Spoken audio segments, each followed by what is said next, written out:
Hello, everyone. Welcome to another episode of The Professor and the Carpenter. I'm Noah Krashevic. Joining me, as always, is Carlos Garrido. Uh, we have a really interesting show lined up for tonight. We're going to be speaking about American Marxism, what it is, why it's arising now in the USA and, not 50 years ago, and the importance of understanding it, uh, its roots, and a whole lot more. We got a whole bunch of stuff to go over in the news. Um, and I'm getting a phone call in the middle of this. I apologize. Yeah, we're going to get to it right after the international, though.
All right, there we go, folks. So before we get started on our planned discussions, first on the topic of American Marxism, and honestly, after having spent a week in Mexico, I wish we had a word in English that's the equivalent in Spanish of the word estadounidense. There's no equivalent in English, and saying United Statesian is just a little weird. People are gonna look at you like, "What the hell are you talking about?" But just to be clear, we know America is the continent, and I come from a very Marti-centered tradition, so I have that understanding of America. But in English, the American people understand themselves as the American people, so it'd be kind of foolish of us to be using another concept. But if I were doing this in Spanish, I'd be saying estadounidense instead of americano. But before we get into that, let's start the same way that we started last Friday on the stream I was able to do with Eddie. By the way, Eddie's in California. He's doing the big event that we're not allowed to talk about specifically what it is, but it's huge. And hopefully the thing that he's doing over there is able to come out sometime soon so that, we can react to it and tell you all about it. I know you're going to be as excited as we are about it. But let's start off with the following question. Noah, what are you currently reading? I can show you. It's literally right behind me. I'm currently reading A Testament of Hope, the essential writings and speeches of Dr. Martin Luther King Jr. It is absolutely phenomenal as well, by the way. People don't look at King as a thinker, as a brilliant theorist, which he absolutely was. There's a part near the beginning where he's trying to understand the beginning of what he speaks of as the spontaneous, peaceful dignity of the what he called, oldie timey speak, the Negro people, right, or the Black community, and he begins by saying he was confused by it, where it just happened so suddenly, but then he begins picking up all these pieces. This happens and this happens. This was in the news. This boycott is going on, and all of it ties together. And what he's really doing is he's ascending to the concrete, right? This is a Marxist method he's using without even, being a Marxist.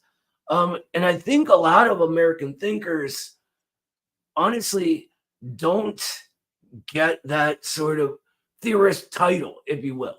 Du Bois isn't looked at the way he should be. King isn't, etc. And it's really I mean, we'll get into it when we get into the whole American Marxism thing. But real quick, before I ask you that same question, Carlos, I want to say I was giving a talk at the Oakland Marxist Library about reproletarianization, and the need for American Marxism came up, and a few people were like, "Dude, that's a terrible name." I'm like, I know. I wish there were a better one, but in the U.S., if you ask people, "Hey, are you an American?" they say yes. American is just how we describe ourselves, and I don't think we should be sort of purposefully changing our language or anything like that. Things change as they change, right? And allowing that to play out over time is essential to really getting things done. You need to actually speak in a way that resonates with people. So that's why we say American Marxism. It's, you know, limitation of language, and it's just what people understand and know. All that being said, and ramble over, what are you reading, Carlos?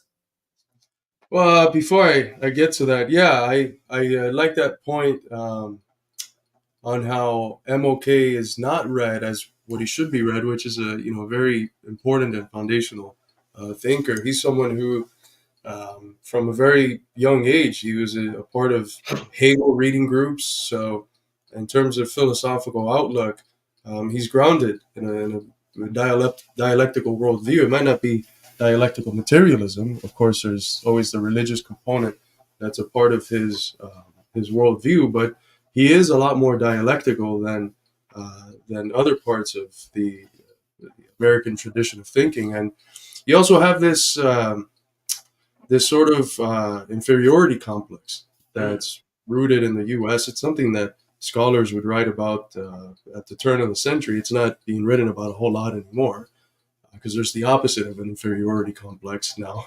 But for a very long time, it was thought that all of the theory, all of the important work in the humanities and in terms of literature and philosophy, all of that just came from Europe, and that there was nothing uh, genuinely valuable about American theorists. That there was just even speaking about like American thought or something of that sort was ludicrous because the best thinkers in the country participated in theorizing in a way that connected them a lot more to Europe.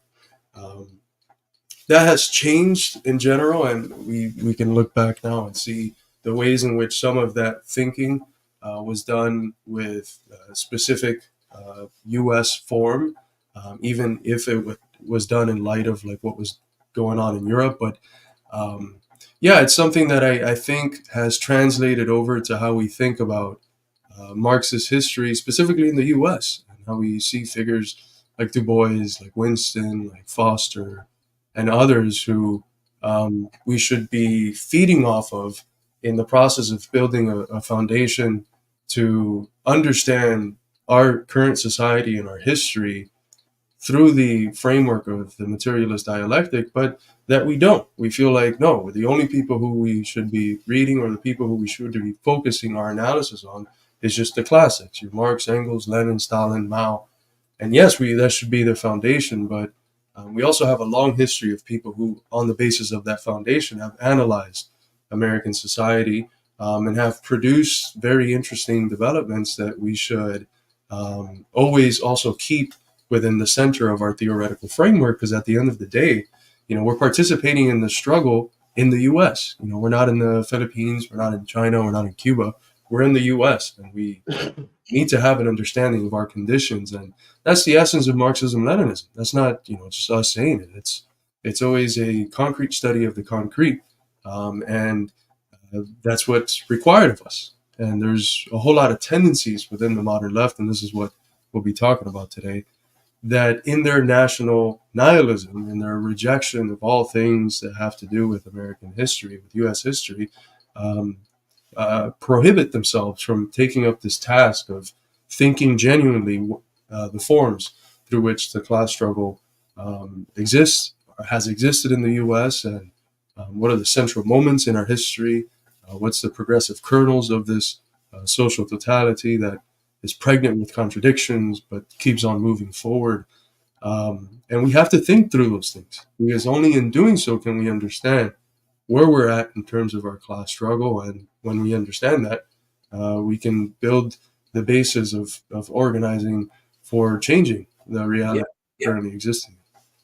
yeah. I feel like, and this is a product of the deterioration of our education system, the fact that we're trained to memorize patterns rather than think critically about things, but we seem to get stuck on the surface appearance of a thing, which Marxism teaches us is not what that thing genuinely is. We need to peel away that sort of top layer, the sticker on top of it, to find out what the substance is. This is why a lot of the time when we say W.E.B. Du Bois is the father of American Marxism, people look at us funny. They're like, well, but most of his life, he wasn't even a Marxist-Leninist.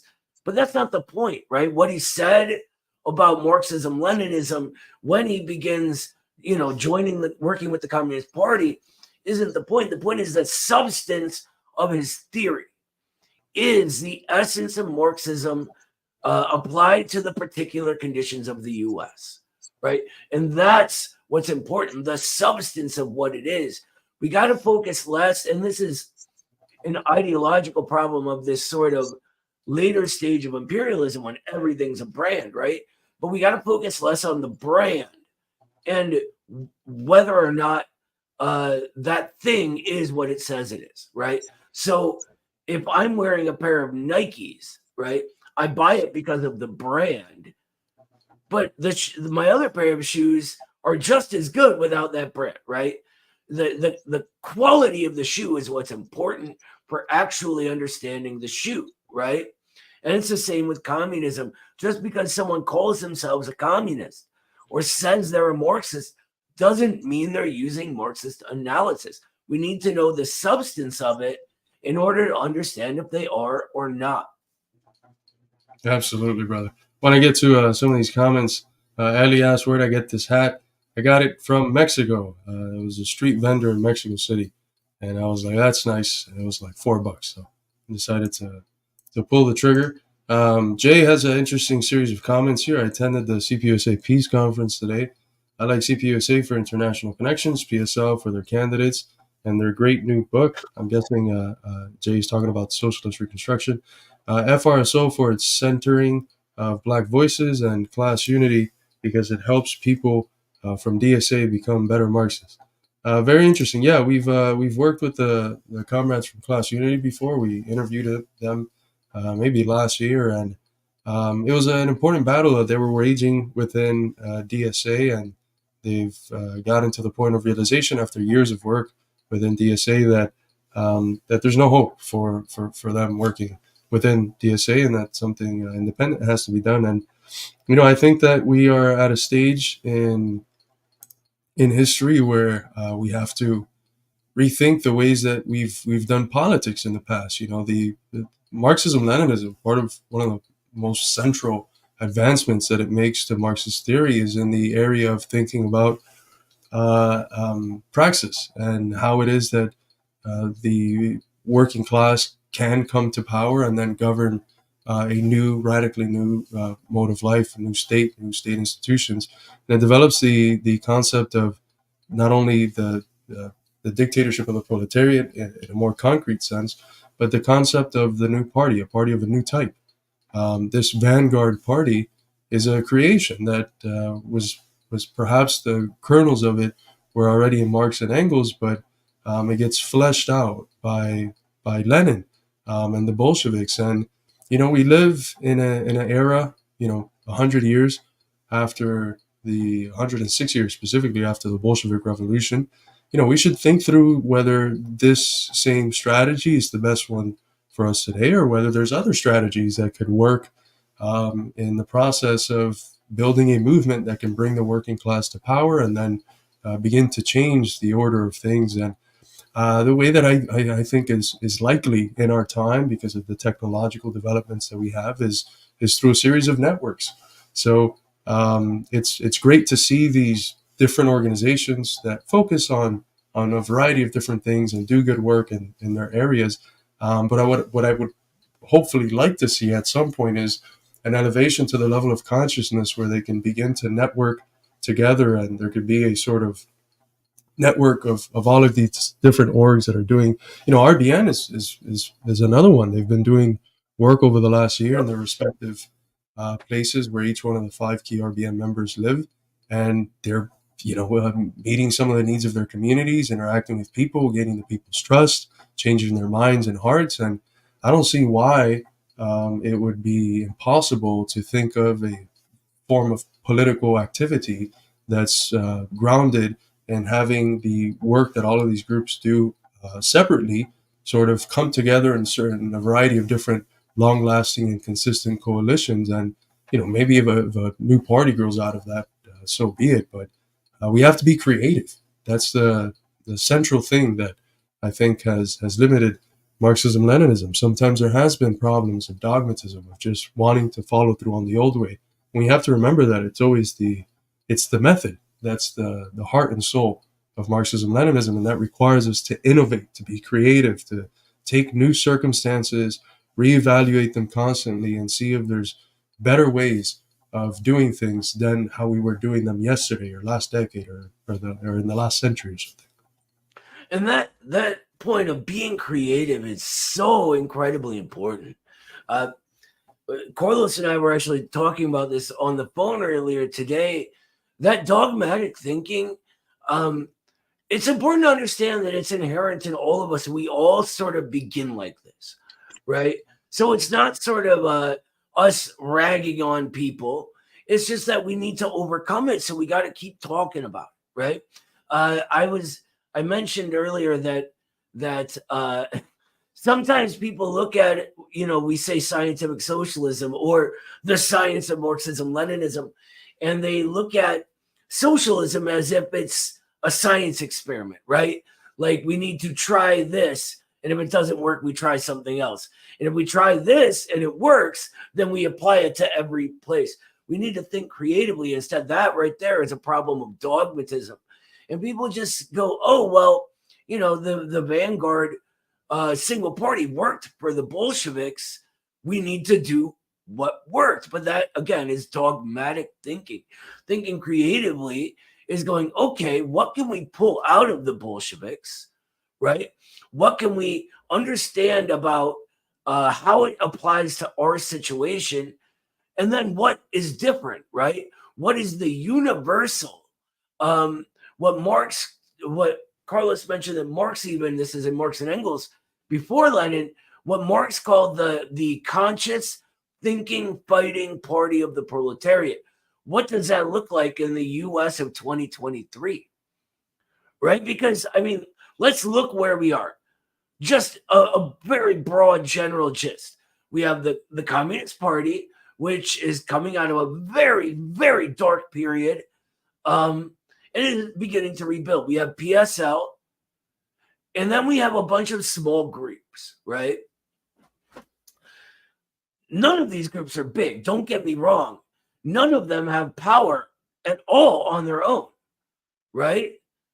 And so, to me, it makes sense for all of us to sort of get together, put all of the infighting aside, and form some sort of coalition that can sort of logistically handle all of the issues that arise in organizing, right?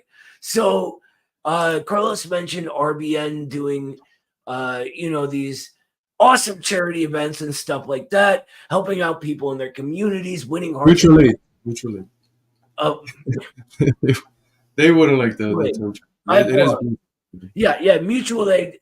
There's a bunch of those networks going on right now, right? But so they're doing this. Wouldn't it be more effective to have 10 groups like this?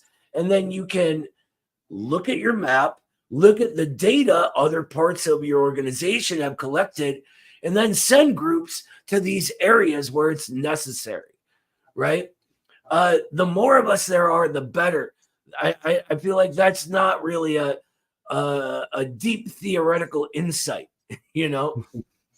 Yeah, man, and there were moments at the beginning of the proxy war against Russia, or at least its intensification last year, where there were certain events against the war that saw the collaboration of groups like the local DSAs, CPUSAs, PSLs, and FRSOs that came together, and all the people were there with each other.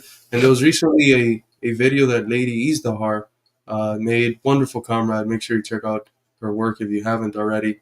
But she went to a protest recently within the first few weeks of the intensification of the genocidal war against the people of Gaza. Um, she went to a protest and she said that she had this, strange feeling that she's looking around and she sees like this big group of people, and there's a bunch of, it's divided in like these little groups of different leftist organizations with their own little signs, and she's not a part of any of them. So her thing was like, what sense does this make to have so many divisions when at the end of the day, whenever we hit the streets, we're all there together, usually with the same slogans, just with different like party names next to the fucking signs that we do. Like, what's the point of that? So, it doesn't mean we have to all foil into one organization, but there should be more, I think, maybe I'm wrong, but there should be more conscious efforts at like having explicit efforts at coalition buildings and uniting over different ends. And sometimes that's made difficult by, certain leaderships that disagree fundamentally on what the principal antagonisms at play are. There's some organizations that think that the most important thing we should be doing right now is fighting against Trump. And there's other organizations that perhaps I think see things a lot closer to the way that we do, which is that what we have to do is fight against the two-party duopoly and try to make these breaks within the way that American politics has been functioning for a very long time. So how can conscious coalitions be built when there's those contradictions at play? I think at the end of the day, to hark back to a category from Mao that was kind of already in Lenin, a lot of these contradictions are sometimes contradictions amongst the people. And it's fine if there's contradictions. We just have to prevent them from antagonizing, from becoming antagonistic contradictions, and we have to tarry with them. And sometimes there'll be disagreements, and that's fine, but that shouldn't prevent us from coming together and doing other things and realizing that we have a common enemy. This is a very destructive bourgeoisie in a period of imperial decadence, and that's when these ruling classes of empires that are falling. That's when they're the most dangerous, when they're willing to show that they much prefer the mutual destruction of the world than losing their status as the hegemonic power globally. So this is a very dangerous time that we're living in, and I think it calls for unity. Unity amongst left forces that disagree with the current state of things consciously, but most importantly, unity on the basis of an acknowledgement that we can have all the leftist unity we want and still not have any substantial transformation, because the left in the US, the socialist left, even if we unite all of these groups into coalitions, it's a very, very small portion of the population. So one of the central focuses we have to have is not just making these efforts at coming together, especially on principal issues, but consciously thinking about how it is that we can reach the American people, the regular working class people of the country, which are very diverse. Which it's we can't have a copy paste approach. The approach that we take to the people of, say, New York can't be the same as the approach we take to the people of Georgia, or to the people of Iowa, or to the people of California. Eddie just arrived last night in California, and half of what we've talked about all day is the culture shocks that he has felt from someone who's been basically his whole life in the Midwest. These are real regional differences that we have in the country that prevent us from having this copy paste approach. And it means that perhaps some organizations are going to be better at organizing in one area and others at organizing in another, just because of the makeup of the organization. But it's going to require us to be creative and to always emphasize getting the people on our side. Without the people, we are nothing. We can have all the leftist unity we want, without the people, most of whom are dissatisfied with the way things are, but do not know that there's a historical alternative that is viable. Without the people, we are nothing.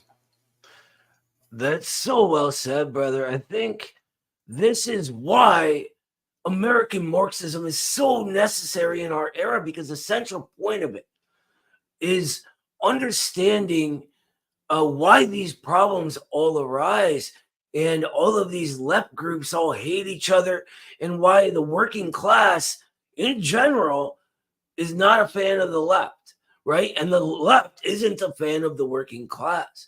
We need to, rather than ignore that problem, face it head on and take a look at ourselves and think about what we're doing wrong and what we could possibly do better, right?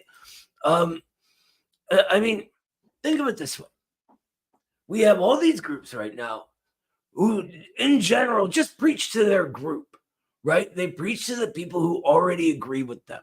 And everyone else is the enemy. This is a problem of idealism, right? They judge everyone on the basis of ideas, under the understanding that those ideas are what really create social change, that they arise from nowhere, maybe from magic or whatever. But as Marxists, and this is why Marxists generally tend to agree, if you notice, we always, Carlos, Eddie, me, etc., are generally in agreement about most things, as are other Marxist groups. And you can usually tell where the sort of substance of Marxism isn't with someone telling you they're a Marxist by if they're coming from this more idealist point of view, right? And that's what brings up all these disagreements, and they blow up into fights, and it prevents this sort of coalition force building that is necessary to really get anything done by groups that in general have no real power, right? So if you're not going to get win hearts and minds, and you're not going to forge relations with other small groups, what are you doing? Right? At the end of the day, you're doing nothing but virtue signaling. You're telling everybody how great you are, or it's a scam for money, right? That's often the case with a lot of people. But yeah, I'm kind of rambling now, but I just want to make the point that the sort of connection of communists and the working class is the only real connection that matters, right? Give me one flawed communist winning over working class people with just saying communism good, than someone who's been in the academy for years and years, heads up a party and just looks down on the working class and wants nothing to do with them, even if they both call themselves communists. And I mean, there's times where what we say about parts of the left might seem harsh, and we speak from experience. A lot of us have been in these groups, and we're not. What we're doing is not condemning any of these organizations or their members. We might condemn some of the policies here and there, but we don't. When we critique something like the purity fetish, we're not condemning these people. We're not canceling them. We always see potential in everyone, and think that most of the time when people act in ways in which we consider are unhelpful for the class struggle, we don't think most of the time they do it out of malice. So there's a lot of people that might have certain attitudes of condescension towards the working class because of what they've been taught erroneously about the working class, and because maybe their class position has had them have more interactions within the academy than with regular people, and the few that they have been very superficial and have fed into some of the abstractions that are fake, and some of the narratives about the working class that they might have. I know that excuse me. I know that for me, someone who grew up in a cosmopolitan sort of Miami environment, I had certain ideas about what middle America looked like, and what a Trump worker looked like, or farmers, and all these different ideas that I often found them to be caricatures that were very fettering in the sort of interactions that I had with people when I sustained them. And with time, you just realize, oh, you're wrong. Like these people, they just want to live better and not to have to worry about the million things that they're worrying about. And all of those worries that they have are rooted in the capitalist imperialist system and the stage of decay that it's currently in. So, everyone is ripe for change and for moving out of whatever erroneous position or forms of false consciousness that they may currently have. So that's true both for the American people at large and for the parts of the left that sometimes interact in ways that resemble more the middle classes and the managers and the PMC. Yeah, that's really well said. Before we get into the problem of the middle classes and the PMC and that sort of thing, or I mean, question of it rather than problem of it, I want to say, in general, working class people, like Carlos just said, just want to live a peaceful life. They want things to get better for everyone around them. If we have Marxism, we understand the cause of that and the solution, right? And if we can't explain that to them in a way they can understand, the problem is not theirs for being evil reactionaries and conservatives. The problem is ours. We are failing at our job at that point. And we really, really, as an entire movement, need to stop putting our own failures onto the working class. If we do that, we can't ever fix it. We can't ever succeed. You don't succeed the first time you try anything, right? I had to practice and practice and practice in order to get good at that bass and that guitar and playing football and all of that, right? If I would have just blamed that guitar for me sucking at it, I never would have been able to play. Not a single chord, right? I'd be like, oh, this is out of tune. Oh, these strings are wrong. The problem was me, right? And I think the left does this far too much. We get stuck in this constant back and forth that the ruling class wants us in. They want us in this liberal or conservative, Trump or anti-Trump. That's where they want us. They want us constantly arguing with other working class people. And this goes all the way back to the founding fathers, right? One of the ways that John Jay and some of the other sort of early Federalists got the rich landowners on board for democracy or bourgeois democracy was by telling them that working people will never get together and advocate for our interests. Why? Because of what they called faction back then, right? All the divisions or the contradictions amongst the people, religion, sexism, racism, on and on and on and on, right? And so it was the job of the elites to exacerbate those divisions, those factions. All through our history, all of their propaganda revolves around faction, right? Creating new forms of faction.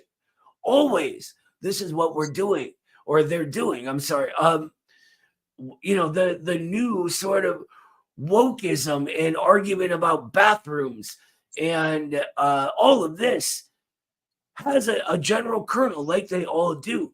But what it does when taken by the ruling class is devolve into just another reason for faction. It's the same forces giving you MSNBC and Fox News, right? This is one cartel of media. It's designed to create sides and then put those sides against each other. Our job as a communist is to tell people those aren't the sides. The sides are all of us working people against the spoiled, rich parasites impoverishing us, right? Taking food out of our children's mouths and sending it through weapons manufacturers to go engage in a genocide in Palestine right now, right? Those are the sides. That is the actual material sides based in objective sort of material reality itself, rather than these airy-fairy narratives they give us of cartoons of conservatives and liberals, the backwards hick and the pink-haired lib, right? End of the day, it's us and them. We got to remember who us is. That's absolutely right, and it's so important. And the ruling class has been writing explicitly about this for a long time. You could look at the Federalist Papers, specifically Federalist 10 by James Madison, where the subject of factions is discussed, and he's very clear in that document that the most natural faction that arises is the one that comes out of the question of property, out of the people who own and those people who don't and are forced to work. And to prevent a faction of the majority, a tyranny of the majority, as de Tocqueville would say, from harassing the rights of the people, i.e., the elites, you have to factionalize that majority, the people, as much as possible. So this is an old dictum. This isn't just created by capitalism or bourgeois society. Every ruling class has had to figure out ways to divide the people it is oppressing, the people it is exploiting. And, our mode of life, our capitalist mode of life is not special in that department. It's always had to do that and look for new ways in accordance with new contexts to make that effective. And, we live in an era where we've had so many successful struggles that one of the best ways for dividing people today is through the phenomenon we call wokeism, which isn't, that traditional use of the word woke, like you've become enlightened to oppression and to exploitation and to the injustices of the system. Wokeism is what we see when we look at CIA ads. I am a feminist, intersectional, lesbian, unapologetically me, right? autistic, all these different things that are always instrumentalized in the interest of empire, in the interest of capitalism, in the interest of keeping us divided. And, those are the modern ways in which the ruling class divides us. There's still some of the older ones, but those are the most dominant ones today, and the ones that are, getting the most amount of resources and institutional support from the ruling class. So that's important to recognize. There's a question up here that I wanted to answer from Comrade Future Homestead. I'm worried I fall into being a Marxist for self-serving reasons sometimes. How can I defeat this mentality? Well, I think the first thing you have to realize is that there is always an individual component to these struggles. And that's a lot of the times what pushes people. It's their self-interest. They live in an order that is horrific for them if they're regular working people, and they don't want that. They want to live in a order where they don't have the amount of stress and trauma and all these different things that we go through in the capitalist What's mode that of life. Gus Hall quote? You can,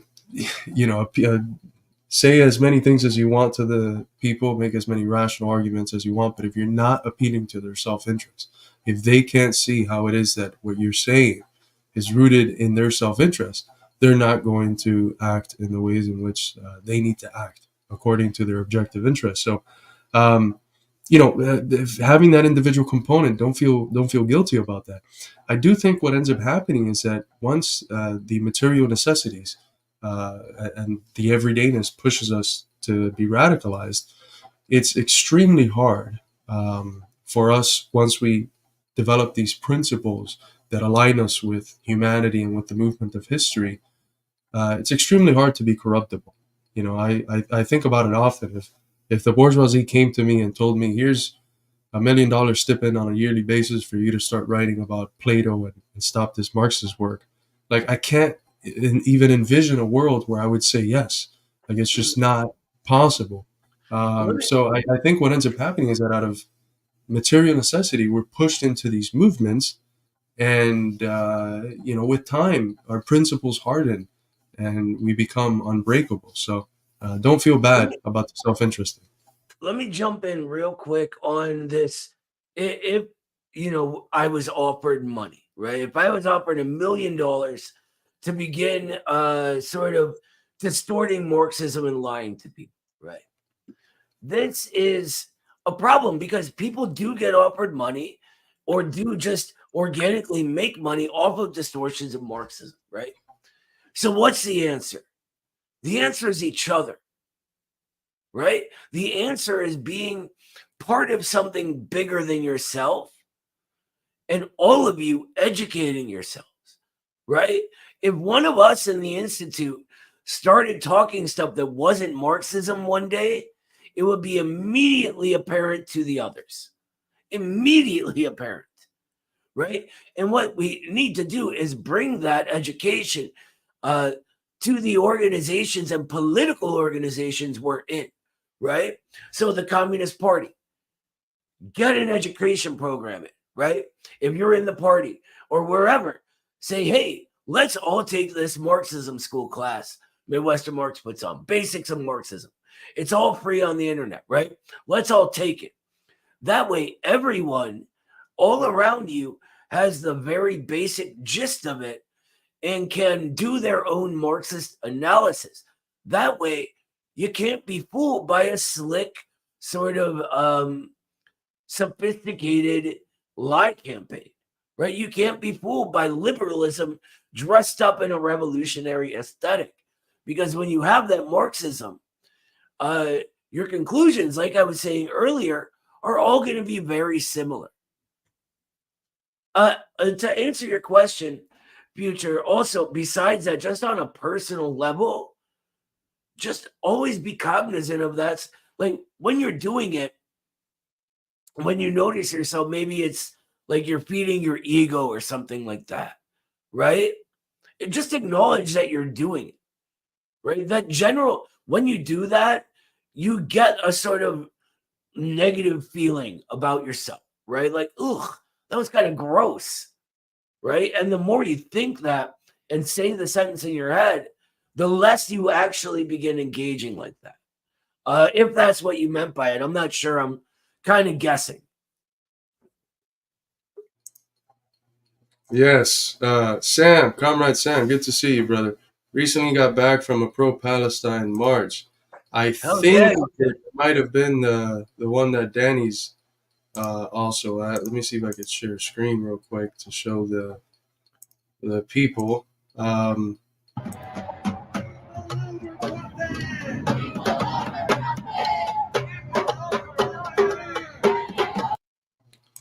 Yeah, the marches have been going on all over the world. It's really beautiful to see. But the global majority, the vast majority of the people, not just in the global south, but also in the global north, and in the belly of the beast, statistically, the overwhelming majority of people support a ceasefire, and a ceasefire, as Danny eloquently said a few weeks ago, a ceasefire is the sort of immediate sort of sprint goal that we have.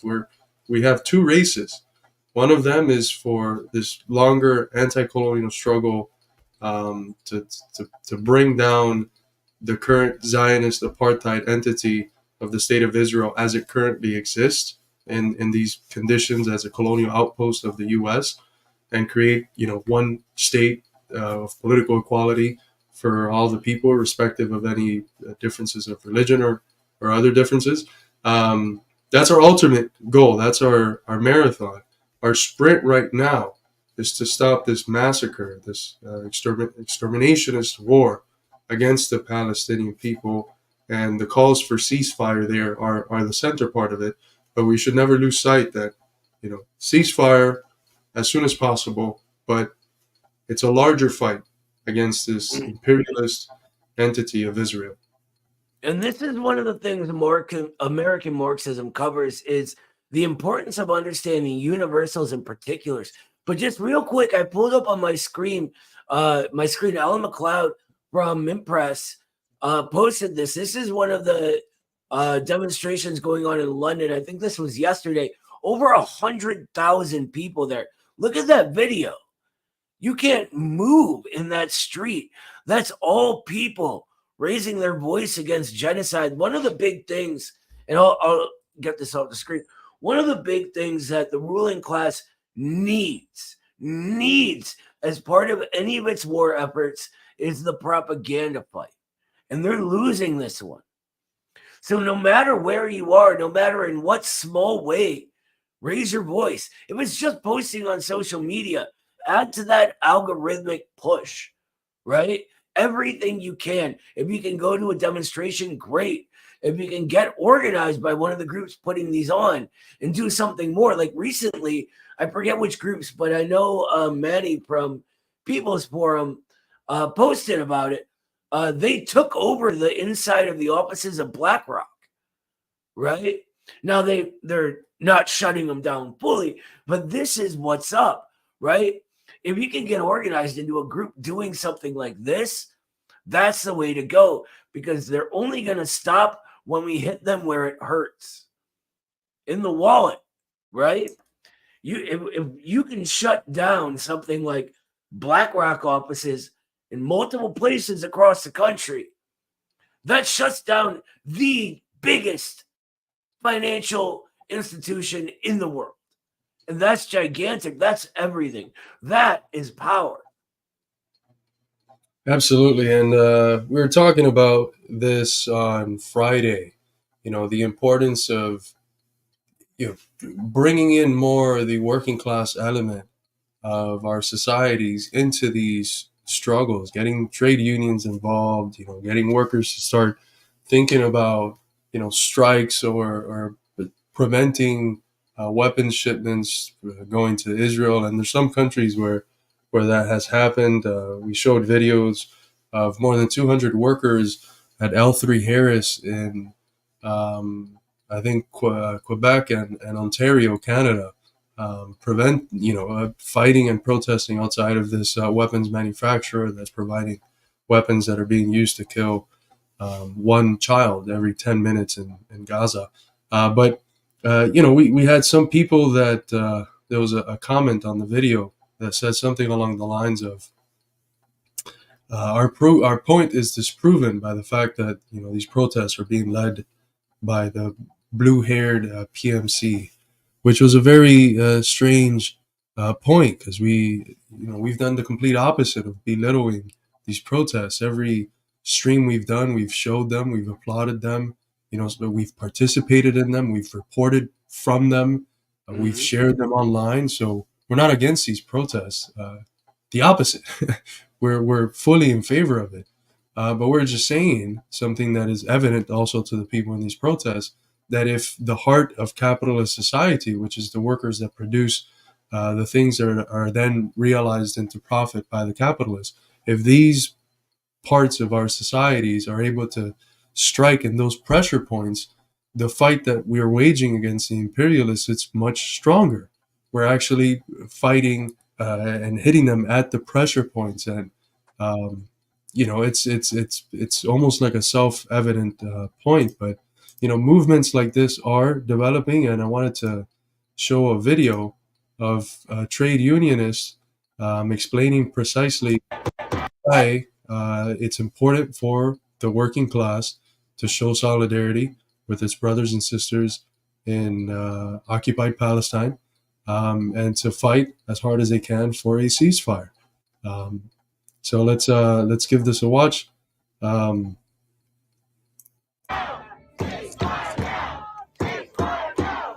If all around the world, ordinary people in their workplaces refuse to participate with the Israeli machine and with governments that support it, we have the power to bring this conflict to an end. And if we don't do it, it's so central, because we know what this escalation is about. It's not just the fact that we're dealing with a supremacist state that considers anyone that's not a white Jewish person or a white Christian person, if you're American or something, evangelical, to be ontologically lesser, to be less of a human being, or to be categorized as an animal. It's not just that that's driving the exterminationist war against the people of Gaza, that's what's being used to legitimize the real drive, which is economically rooted. They want to build the Ben Gurion Canal. They want to expand the role of Israel in the Middle East and the role that it plays as a colonial outpost of the U.S. And they want to expand for economic reasons. It is economic reasons, especially within the context of the transition that we're seeing globally towards a post-hegemonic, multipolar world order. That is what's driving this, and that is legitimized, excuse me, in the mind of people through these racist tactics. That's always the role that racism has had. Racism wasn't the root cause behind slavery. It was slavery, an economic reason that required racism in order to legitimize it. And that then in the 19th century, it even took it to the level of attempting to make all of these bunk sciences in order to legitimize these sort of racial hierarchies that were crafted in order to legitimize slavery and the slave trade. So it's economic reasons. And so if you can strike them economically by shutting down workplaces, you know, your fight is much more potent because you're striking them in the arena that is actually driving the war effort, which is economic. Yeah, especially as our ruling class loses its proxy war against Russia, right? Israel becomes that much more important because what it is an economic corridor from everything southeast of it to everything northwest of it. And this is all of the countries in the Middle East, really, going all the way into Central Asia from that southeastern point. This is huge for our ruling class, not to mention all of that real estate along the way, all of the financial assets resting there, not to mention the military industrial complex making everything that carries out these monstrous war crimes that they commit daily, right? So it's all of this. And like Carlos said, it's always economic. It's always about the money. Always ask yourself, qui bono? Lenin's question, who benefits? Always ask who benefits by this going on and that going on. Every time there's a war, who benefits? This isn't, real quick, don't let them tell you it's about this irrational hatred of people. There's no such thing as irrational hatred. Even psychopaths have reasons for their hate. They're broken reasons, but they're reasons, right? What's like Carlos said, slavery created the racism, not the other way around. It's always about the money. It all goes down to the way society goes about being society, how it produces the things it needs to be a society. And so that's why workers are so essential. That's why we are the revolutionary subject. And that's why we, if organized properly, have the power to shut that shit down. Beautifully said. Thank you so much to Stu for becoming a new YouTube member. It's the Midwestern Marx is a people's funded institute. So any help the viewership can provide is tremendously appreciated. But let's keep going with the video. Who is going to do it? Yes, our rulers are cheering this slaughter on, aiding and abetting it. It's up to ordinary people to stop it. We did it in the struggle against apartheid in South Africa, and we can do it again in the struggle to save the people of Gaza.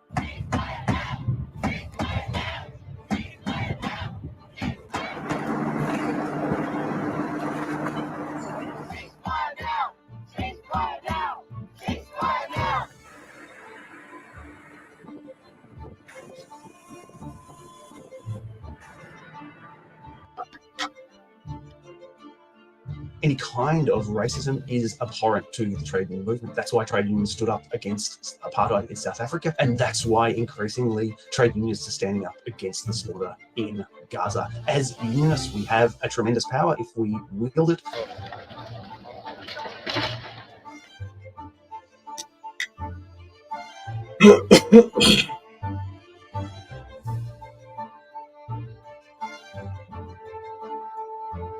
The struggle to stop what's happening in Gaza is going to be a long and difficult one. But last night was a great beginning in that it showed that people from all sorts of occupations are ready to come out and stand up against what's happening. We are the ones who make things happen, and we are the ones who can stop things happening.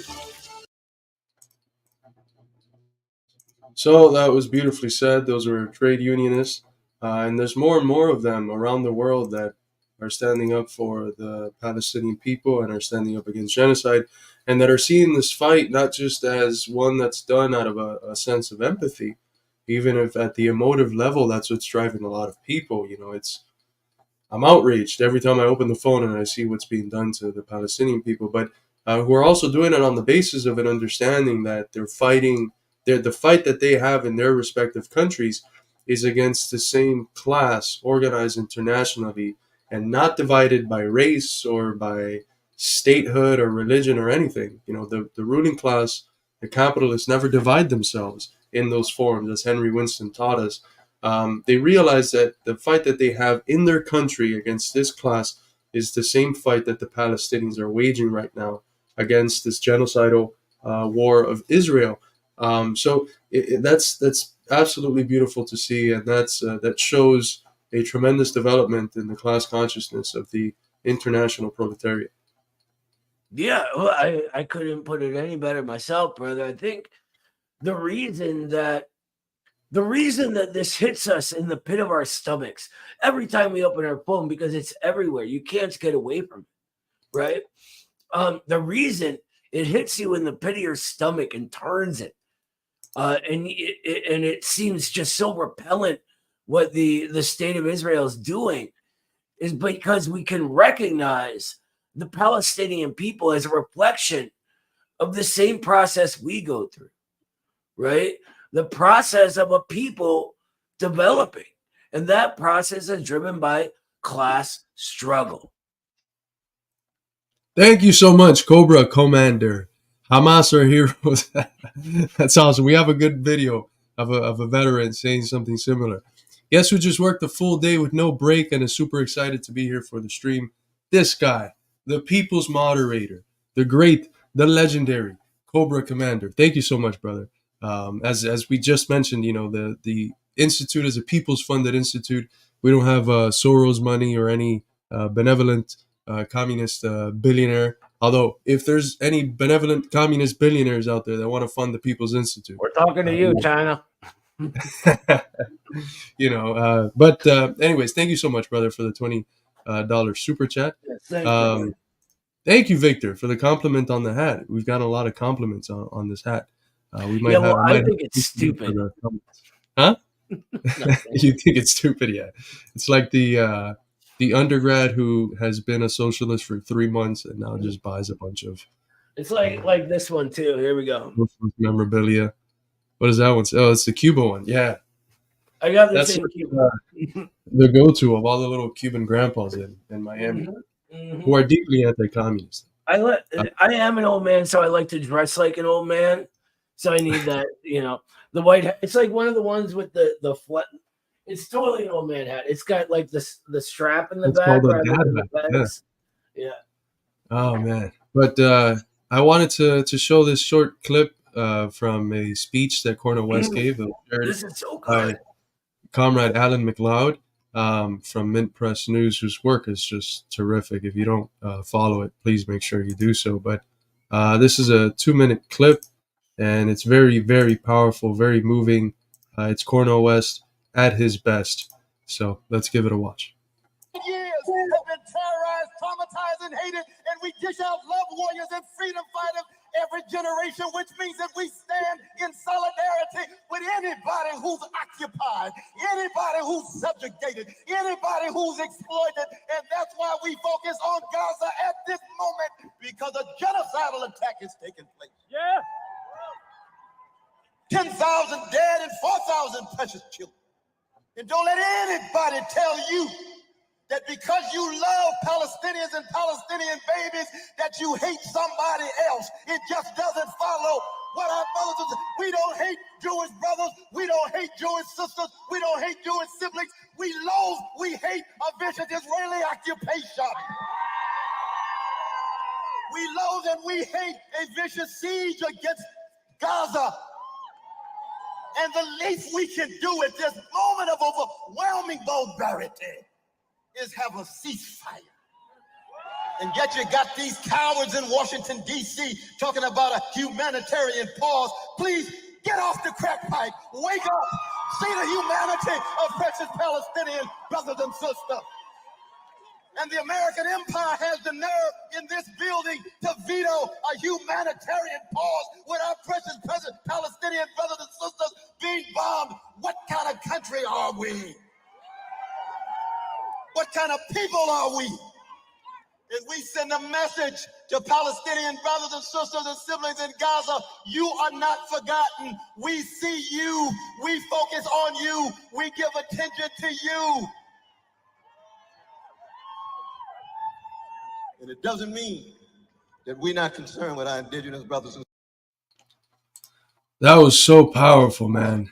That's Cornel West at his best, embodying some of the best oratory devices and substantive spirit of the Black freedom movement. And I love to see it. You know, one of the people when this whole thing broke out, or after October 7th, after Hamas and the other Palestinian liberation forces were able to break through, you know, I was very disappointed in Cornel's reaction, because it depicted the traditional liberal moralism and both sides ism, and you know, this man was talking about nuance and condemning Hamas, and it's like, what the fuck, you know, we're dealing with the people that are living in an open air prison in conditions that some Jewish scholars themselves have categorized as a concentration camp, and who have seen over the last month what even UN folks and human rights specialists have described as a genocide. You know, and in those conditions, you're going to condemn the route that these people have been forced to take in order to free themselves from this brutal occupation, from this brutal apartheid state that they live in. Like, are you ready to condemn Nat Turner? Are you ready to condemn John Brown? Are you ready to condemn Nelson Mandela? Are you ready to condemn any of these people that have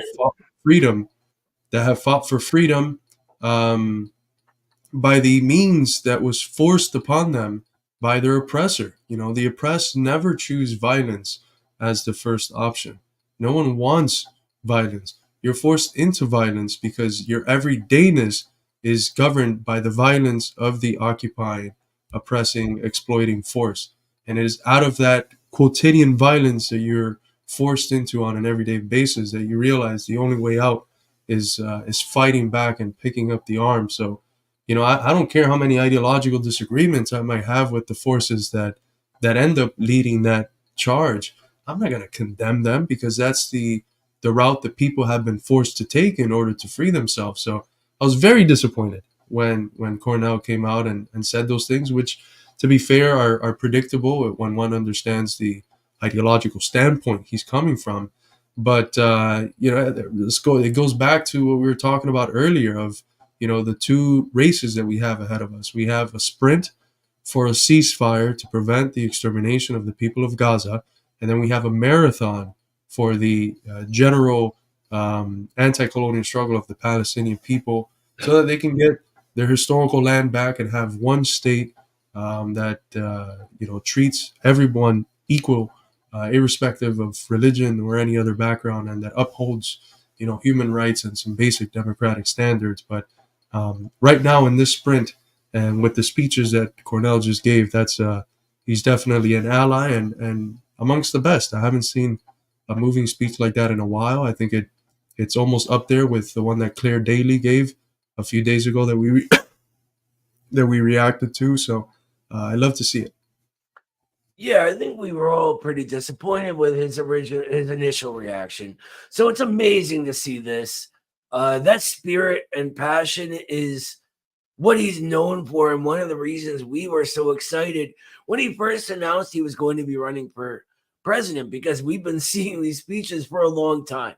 But what it really is when people sort of condemn the Palestinians for the route they must take in order to liberate themselves is the purity fetish. Because they're looking at struggle abstractly, right, and not concretely, they can't understand that the conditions are what dictate what you do. You go to war with the army you have, not the one you want. You can't wait around for perfect, wonderful soldiers. Everyone is going to be flawed. Everyone has flaws. And it's the same thing here when people condemn, this group or that group for not having the right opinion on this issue or that issue. We all need to get out from under the thumb of the ruling class. That is what matters. We don't go to war with the army we want, but with the army we have. The army the purity fetish left wants doesn't exist, has never existed, and will never exist. You know what exists right now? All of us. And if we actually unite, like we were talking about earlier, there's nothing that can stop us. We are unstoppable if we unite. If we can get over oh, he has a right-wing opinion. Oh, she has a liberal opinion. If we can get over that and just start fighting our actual enemy rather than letting that enemy use us as their tool, then we're invincible. We become unstoppable at that point in time. And this is why Palestine is not going to be stopped, because they understand this. They don't have a purity fetish, right? They're in support of Hamas because Hamas is fighting back, right? And they're going to win. I mean, I'm not sure if you heard Scott Ritter talk about it, but already, especially when you take into account what the other Arab nations are saying right now, it's looking very bad for Israel. But yeah, that's it. I want to show a clip of Fidel in the trenches talking about the fact that armed struggle was the only route that the imperialists left the people to take.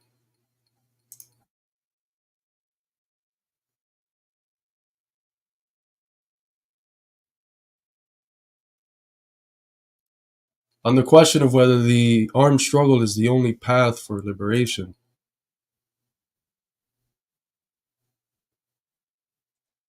Are you leaving room for me, or what are you doing, brother? huh? What are you doing here? Oh, you couldn't tell me the thing wasn't playing? I didn't know. Playing it the whole time. All right. Yeah, rewind it, brother. Rewind it. La lucha armada es el único camino para la liberación. So concerning the question of whether the armed struggle is the only path for liberation, Lo que puedo responder es que, por lo menos en las condiciones de nuestro país, no había otro camino.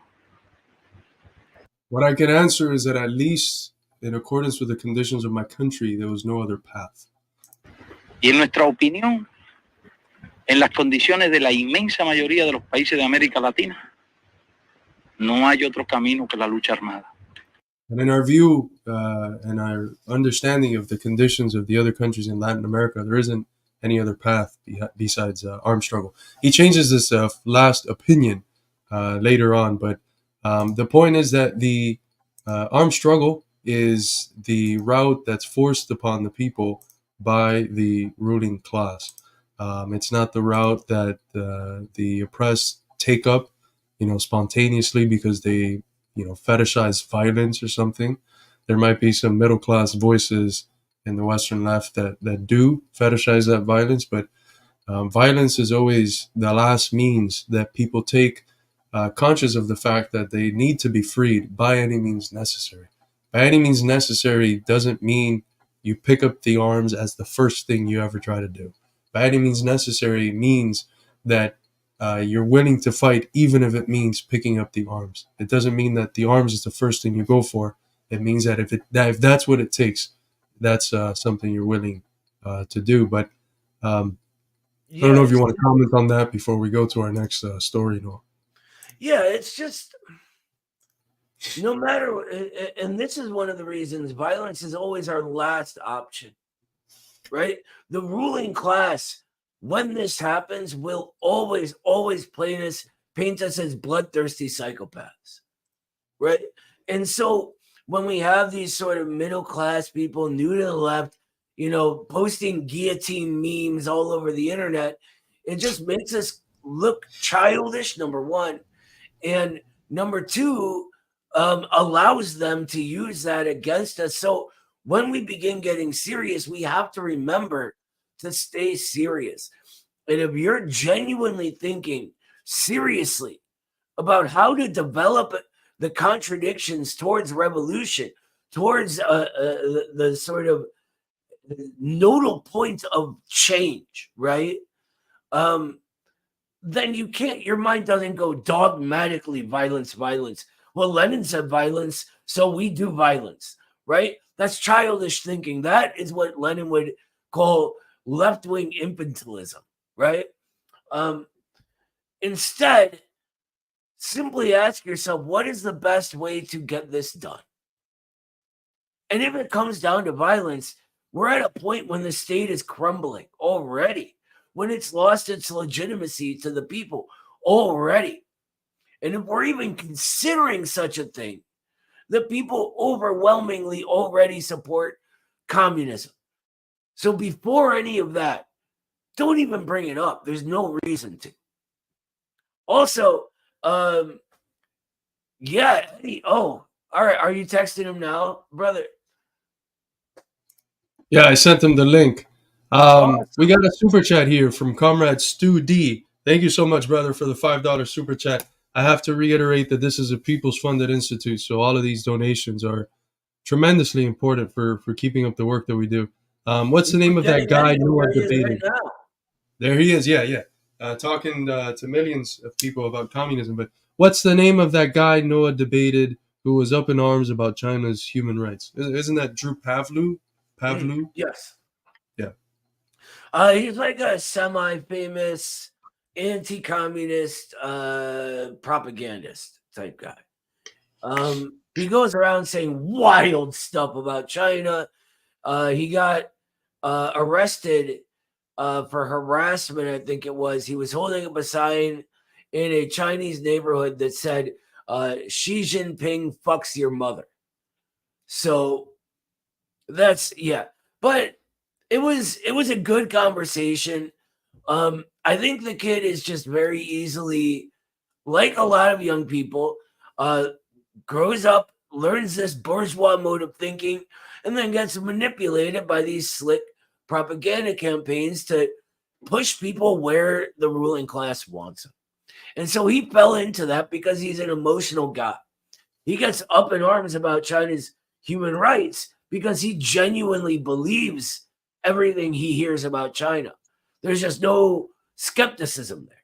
So the whole conversation, I was just trying to go, well, haven't you ever just checked to see if this is real? And every single time the answer was no, right? He was telling me, this guy, I'll be quick about this while we're waiting for Eddie. I forget the guy's name. He was a Uyghur party official in China who was very, very mildly criticizing the party and the state. And he was like, yeah, and then the party just arrested him and threw him in prison for this. That's crazy, right? And then, we look it up, and the guy was literally in school advocating assassinating party officials to his students terrorism and violence and leading terrorist organizations. And that's why he was arrested. But he just believed this guy rather than just looking up the court records. Joey says clearly he has a good argument if that's what his sign says. Yeah, that's what what people with good arguments do. Daniel So, thank you so much, comrade. Is the China really empire? Is China imperialist? Is that Drum the roll. No, it's not. That's the that's the final Stalinist response that we're giving. It's not imperialist. China is still a force that's fighting off against imperialism. It's a hell of a lot closer to being a global South country that's colonized than to being an imperialist power. It is what Hugo Chavez described, or currently is. It's built itself up into being a non-imperialist great power. I love that concept. Non-imperialist great power. It comes out of Hugo Chavez. It's used by Maduro to describe, countries like China and Russia. China's not, going to Africa and impoverishing Africa and debt trapping them and, getting them so trapped in debt that they have to take out more debt in order to pay back debt. Like, the conditionalities of the loans that they give out exclude the possibility of having those sorts of structures that have been central for the global financial institutions of the imperialists in the IMF and the World Bank. So China's not doing any of that. China's engaging in international relations through win-win relations that are mutually beneficial. And that's why literally the whole world wants to trade with China, and the world is moving away from trade with the US, which is a unilateral form of trade. Only the imperialists benefit, and perhaps a small stratum of the comprador class within the neo-colonies. But the people of those countries don't benefit. When China trades with you in Africa, the people are benefiting. They're seeing infrastructure develop all around them, and they're seeing new schools being built, new hospitals. Those are things that benefit the people as well. And of course, depending on the country, the benefit that the people have is could be greater or lesser. But there's no way, and there's no way that China can be considered as an imperialist force. On the contrary, it is the primary global force fighting off against U.S.-led imperialism. Not to mention it's a communist country. So there's that. Hello. There he is. There he is. Do it. Brother. I'm checking in from Los Angeles. What's up, boys? We're answering the question of whether China is imperialist. You wanna give your thoughts on this? Yeah, I just had to get into that with some capitalists actually for the show I was on.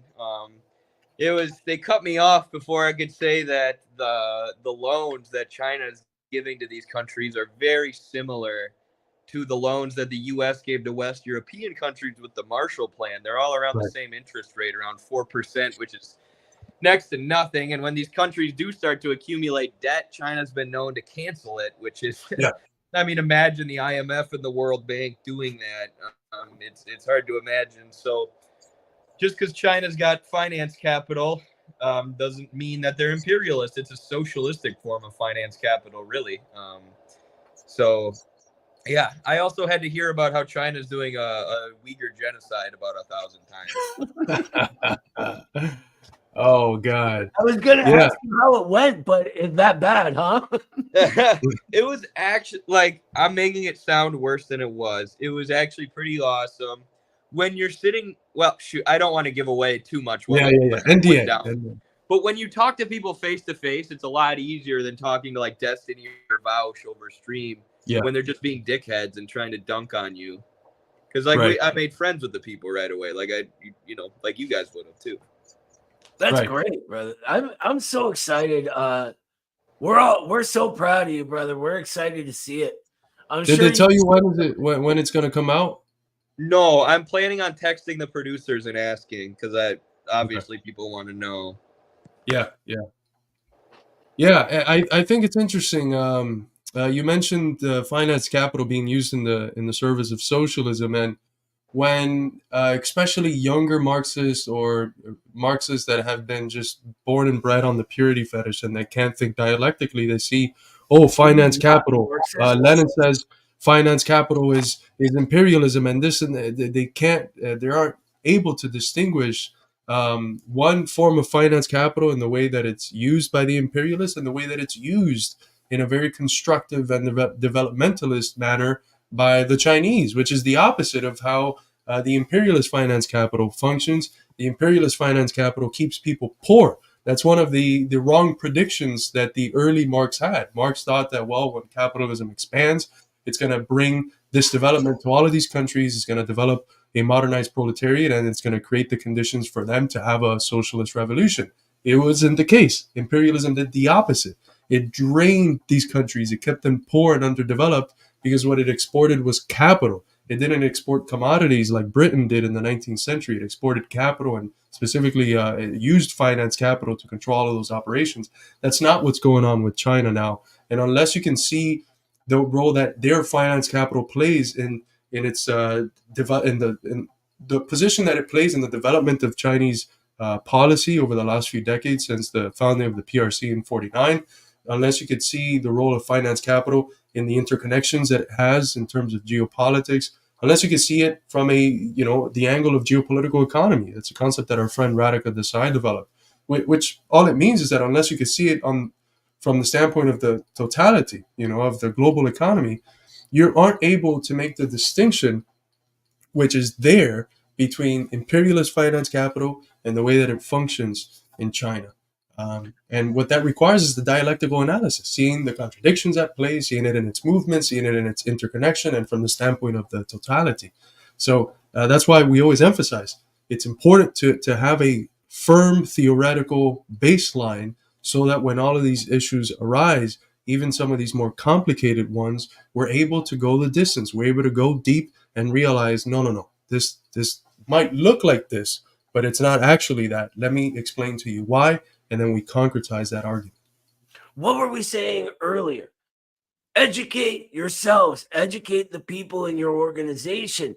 If we all have that basic Marxist analysis, if all of us can do that, then we all come to this similar conclusion that the substance has a class character of finance, the substance of finance capital, like everything, has a class character to it, right? Proletarian finance capital in China, in the state-owned financial industries or institutions, serves the people, right? The private bourgeois-owned finance capital of the USA serves the ruling class. Always think about who benefits from it. You have to understand the sort of form it takes is dictated by the particular historical conditions that give rise to it. And the historical conditions that give rise to imperialist finance capital are that within an imperialist nation, capitalism becoming imperialism, right? Finance consolidating and then ruling over industrial capital. In China, that's not the case, right? We're talking about a socialist country where the banks are owned by everyone jointly, right? Where they operate along an economic plan that has the living standards of the people as its top priority. So with that, I'm going to go into all of these comments about how dashing Eddie is.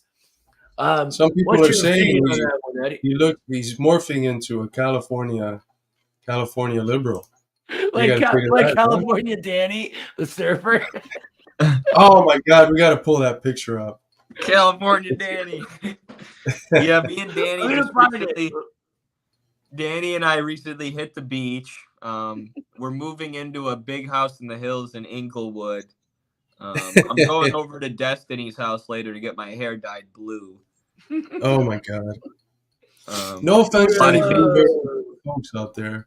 My mom, when she was going through a midlife crisis, she dyed it blue, pink, a bunch of weird colors, but we have some super chats here. Eric Elmore, thank you so much, brother, for the $10 super chat. It's a People's Funded Institute, so we appreciate very much all of these donations. The purpose of a system, Zionism, capitalism, imperialism, is what it does. There is no point in claiming that the purpose of a system is to do what it constantly fails to do. Stafford Beer. That's absolutely right. Sometimes people talk about the system is broken because it doesn't give people healthcare, or the system is broken because it leaves X amount of people unemployed and X amount of people in poverty. No, it's not broken. It's functioning how it was destined to function. This is a necessary component of the capitalist system. The capitalist system needs a relative, what Marx called a relative surplus population. Some people that are dedicated as lumpen to crime, some people that are dedicated to being paupers, the reserve army of the proletariat. It needs a surplus amount of people that are treated as indispensable by the system, but that paradoxically are nonetheless that are treated as dispensable, but that are nonetheless indispensable. This is a structural, central component, a necessary component of the system. It's not a fluke. It's not a mistake. It doesn't mean it's broken. It means it's functioning exactly how it was set out to function. That's why we need a new system. One of the capitalists I was arguing today was one of those anti-war libertarians who think there's a real, who think we're not in real capitalism. We're not in, that monopolies mean it's not real capitalism anymore. Imperialism and the military-industrial complex means it's not real capitalism. It's like, well, then you're just wishing for this fantasy utopian system that could never exist. Capitalism without a state. Look at the way, then obviously this is what I argued on. Look at the way, we as Marxists, we look at the way capitalism actually works.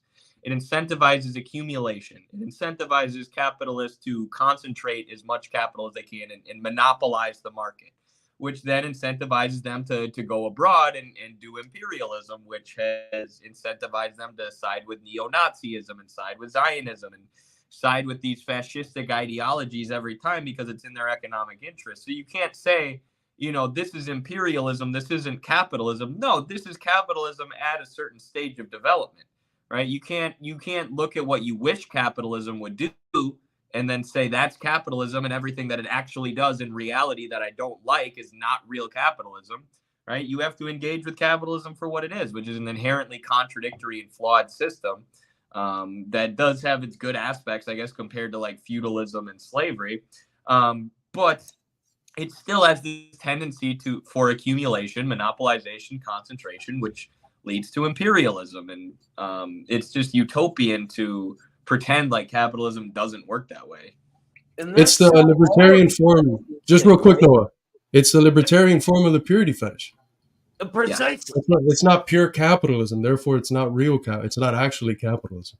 The difference is that they can afford to have a purity fetish because that's the substance of their outlook. Marxists can't because we're supposed to be dialecticians. But by the way, here's a picture just in of Professor Danny Shaw in California. You've heard of Dark Brandon. Here's Light Danny with the surfer hair in California. And it's a real picture. It could be confirmed by Sam, who was with him this week. Sorry to make that point. That's him right after he got done surfing with Keanu Reeves and then joining the FBI. There you go. So all of the utopians coming out of anarchism are the same. A left-wing libertarian is the same as a right-wing libertarian, really, in that they believe that society is an array of choices. And if we just make the right choice, then we'll have a great society. Why don't we just do decentralized? Well, because the real world is there, and we have to consider that the state, which is their, what they consider the sort of big boss at the end of the level, the state arose objectively and is here. Whether we want to complain about it or not, we need to understand it, understand how it arose and why, understand what forms it takes if we want to tackle the question of the state at all, right? So at what point do we sort of maturely and soberly analyze it for what it is rather than just complain that it's bad? I can complain all day that dad's telling me what to do. It doesn't do anything. As Pops, my dad used to tell me, tough shit, son, life ain't fair. Exactly. Here we have a $5 super chat. Thank you so much, brother Victor, for the $5 super chat. It's a People's Funded Institute. So whenever the people can fund, we're tremendously appreciative for that. Thank you all so much for this, because I actually feel like I'm growing and being able to actually talk to people and make it make sense. That's amazing to hear, brother, because this is all we're really trying to do. We're trying to educate the people so that they can go out and do precisely that. Talk to their coworkers, talk to the people in their communities, talk to the people in their churches, in their bowling clubs, and in their softball leagues, wherever it is. Talk to the working people you live around, and help them understand all of these difficulties that they're experiencing, like you are, on an everyday basis. Help them understand the system that produces those, that necessarily produces those, that is only going to intensify and worsen those conditions, and let them know that this is not eternal, that this could change, that in other moments in history it has changed, that in other places in the world it has already changed, and that the way that it can change for the better, the way that we can create an order that represents them, that creates conditions for the greatest amount of human flourishing at the individual level, in harmony with the community, with nature, and with all these other things.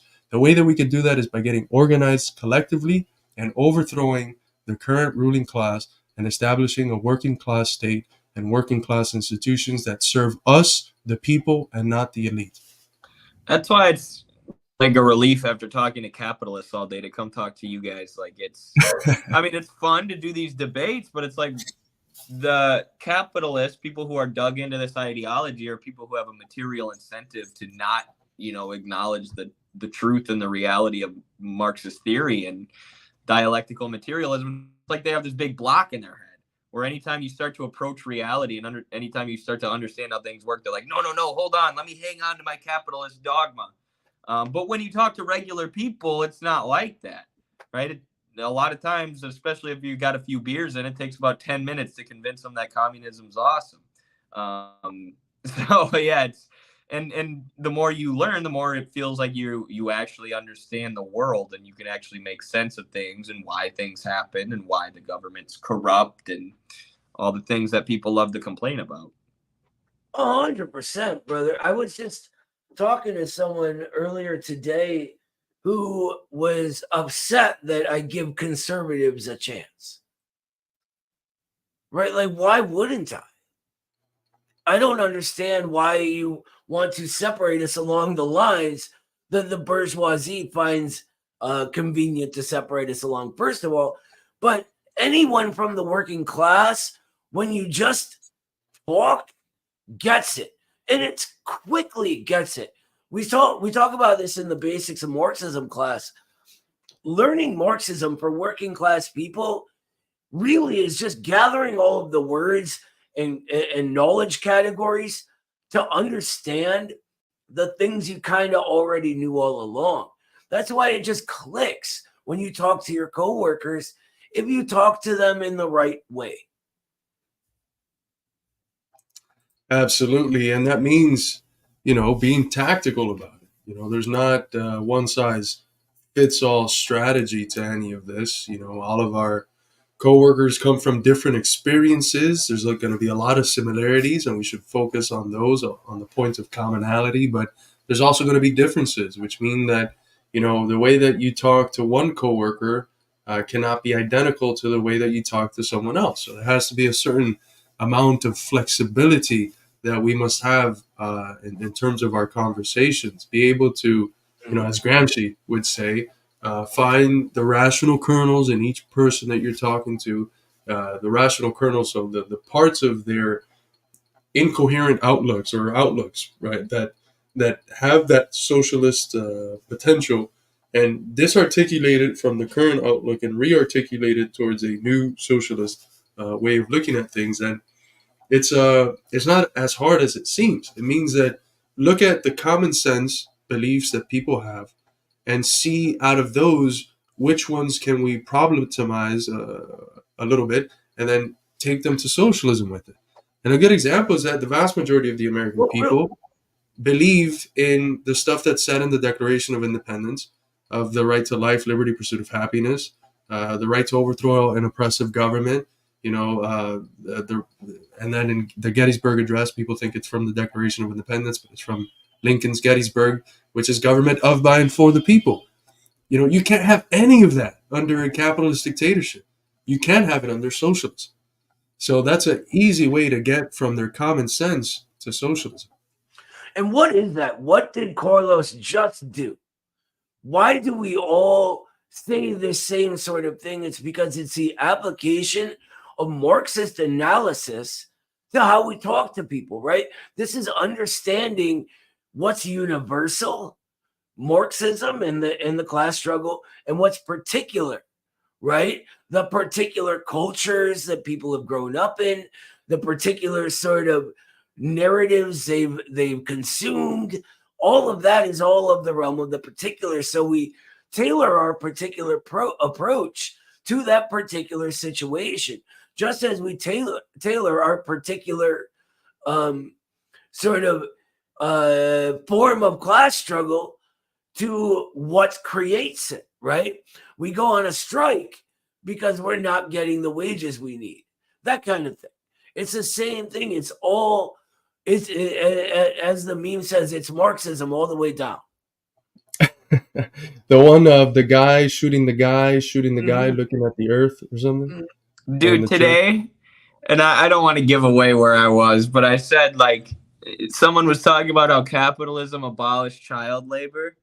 And I was like, capitalists didn't just get together and benevolently decide to get rid of child labor. It took class struggle. It took workers getting organized and saying, hey, our kids should be at school. They shouldn't be in the factories. And one of them goes, well, that's proof that capitalism works. I'm like, no, we literally had to organize and fucking fight them tooth and nail for years so that they wouldn't put 4-year-olds in the coal mines. Right. You know, the and they'll first put us right back to it. labor in history was fought for and won by Robert Owen, famous utopian socialist, one of the big three. After that, it's been communists fighting for that. So this capitalist guy should be thanking us. Just like the 8-hour workday and everything else, and what we've seen specifically with the 8-hour workday, but now with some of these child laws too, is that if the labor movement is weakened, that is, if the force that can put pressure on capital is weakened, even within a mode of life that's governed by the dictatorship of capital, when these forces are weakened, capital will roll back any of the victories that labor made. You know, we have states where kids as young as 12, 11 years old are working. It's absurd. You know, we have the vast majority of Americans are not able to live off of an 8-hour a day workday. Most people have to have a part-time job. You know, I grew up in families where both parents had to work, which means that 40 hours a week wasn't enough. And that one parent at least had to have a part-time job on top of their regular job. And it's the same reality for my wife and for most people in the working class. I know Eddie's dad, teacher, and has to work as a truck driver for Coke. Why 2 jobs? What happened to those victories of the 8-hour workdays? How were they rolled back? Who rolled them back? And what interest was it rolled back for? You know, and whose interest was it? Cui bono? So it's not only did they not give us the abolition of child labor, but if we ever get weakened to a certain point, those motherfuckers will bring child labor back, and they're trying to as much as they can. Their only end is profit. And if they can pay kids less in order to make more profit and save up on the variable capital, they will do so. And it's again the ideological mistake of just the bourgeois ideology we're all taught. It's all pattern recognition. That's all of it, right? It's all recognizing patterns, and we get told capitalism's done this, capitalism's done that, but it's not about. So, sorry to start that over. It's not about the substance of what capitalism actually is. It's about the label, right? Capitalism, communism, toss the labels aside for a minute. The people and their class struggle is what won that 8-hour workday. The people and their class struggle is what won the abolition of child labor.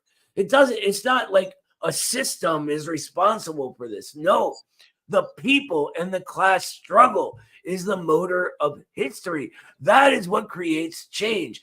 And when class struggle gets to a certain level, we simply call this socialism because it's society serving society itself, or communism, or whatever you want to call it. It doesn't matter. The words we need to focus less on and more on the content.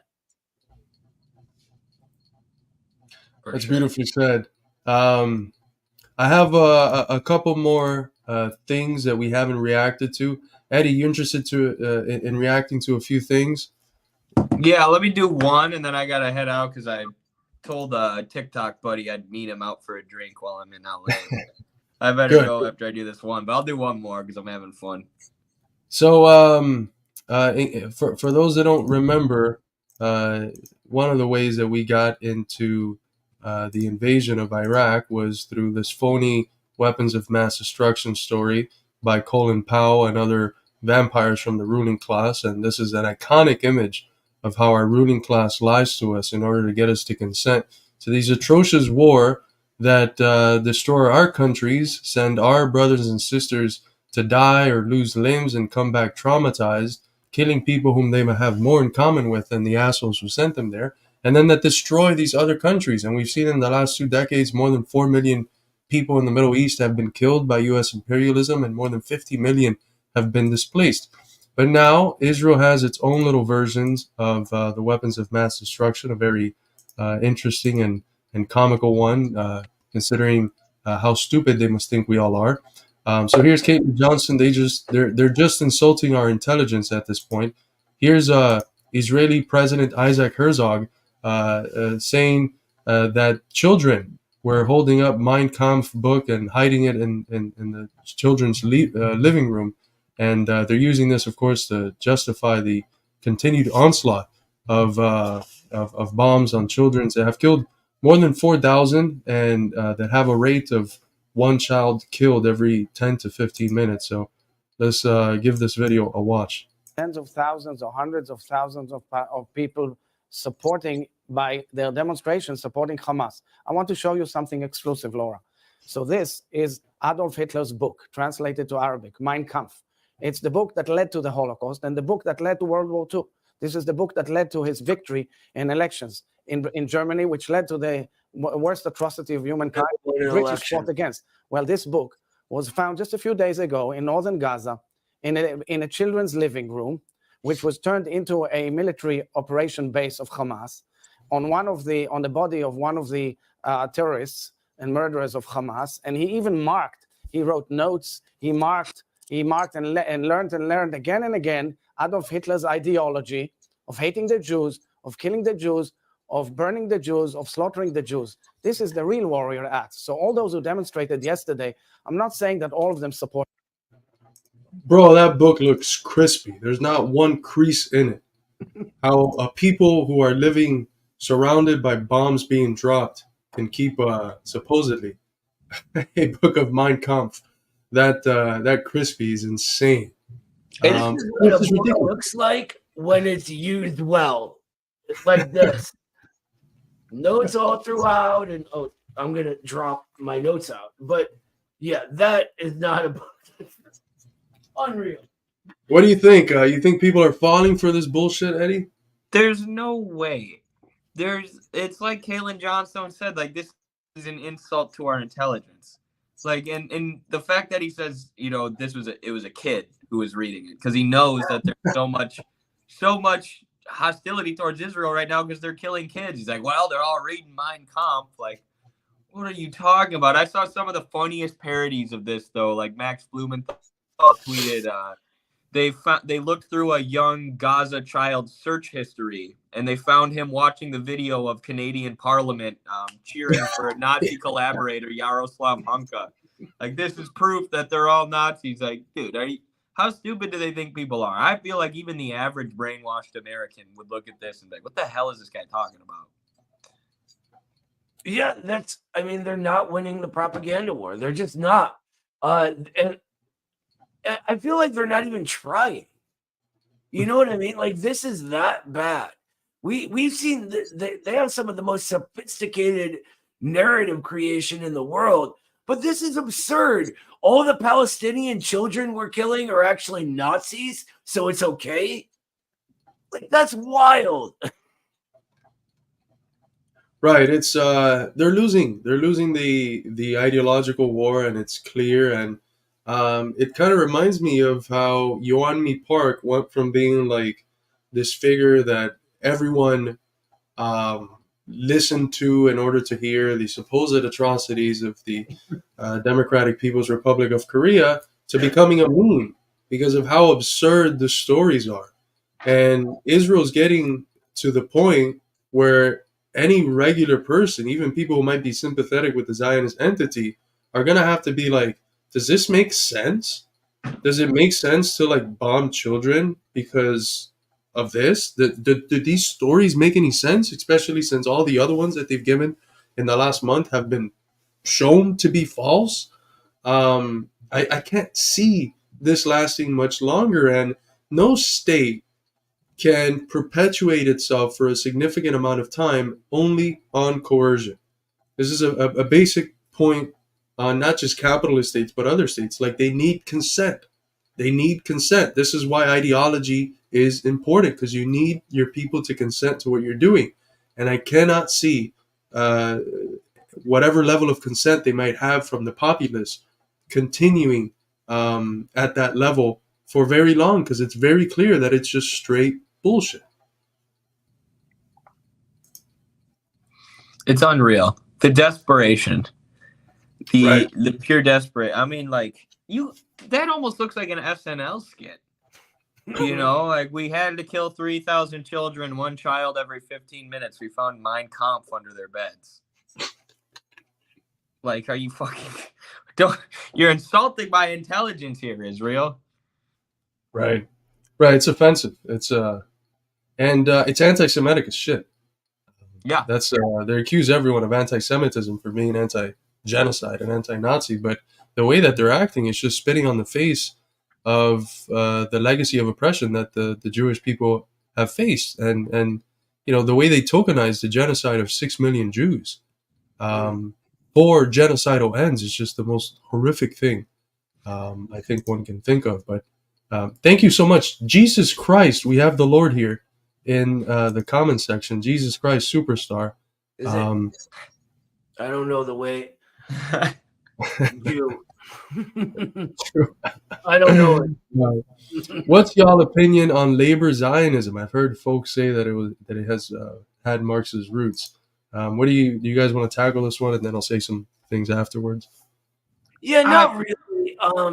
Labor Zionism. So you got to understand where the labor movement was as Zionism was becoming a thing. The Holocaust had just ended, right? They were relocating all of the Jews that had been persecuted and shoved into concentration camps the way the Palestinians are right now. And the Soviet Union takes a ton of people.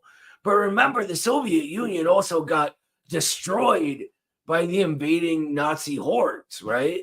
They weren't just murdering the over 20 million Soviets that gave their lives in that struggle, but they were destroying industry, transportation, farmland, etc. as they went. So there wasn't as much Soviet Union as there had been beforehand. And so the anti-Semitism of the West was kind of legendary at the time, hence the Holocaust, right? And so this question arose of where do they put all these people, right? And the Bund, which was generally the like United Jewish, somewhat Marxist, but labor movement, sort of splits on the question of Zionism. Well, do we establish this nation state or no, right? And this leads to some of them siding with the organized middle-class Jews, right? Which go then appealing to the sort of colonialists in England on an ideological level that is what eventually creates Israel, right? But others don't. And others fight this the whole time. So kind of there were some actual Marxists involved, but once you start that class collaboration, you're sort of turning your back on everything Marxism stands for. So it's a really weird, complicated question. And Zionists have always tried to. I mean, there was literally a video on TikTok a few years ago where Zionists were saying that Israel is communist.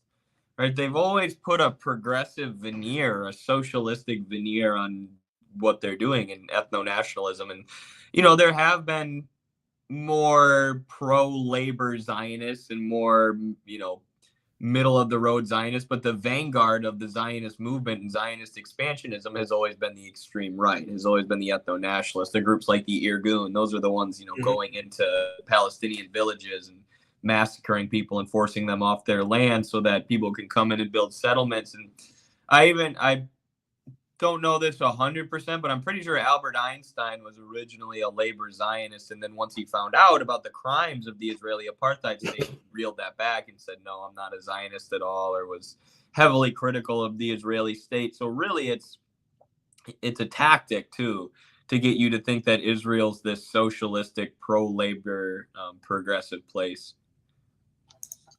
Well, in reality, it's the complete opposite. And there was a very strong communist Jewish scene, specifically in New York. And ever since the onslaught of Zionism, it's just completely destroyed that legacy. Those various journals in the party that were in Yiddish, and there's this great legacy of revolutionary Yiddish land that I know Professor Danny Shaw has studied quite thoroughly. And Zionism effectively spits in the face of all that through its actions and alignments with colonialism.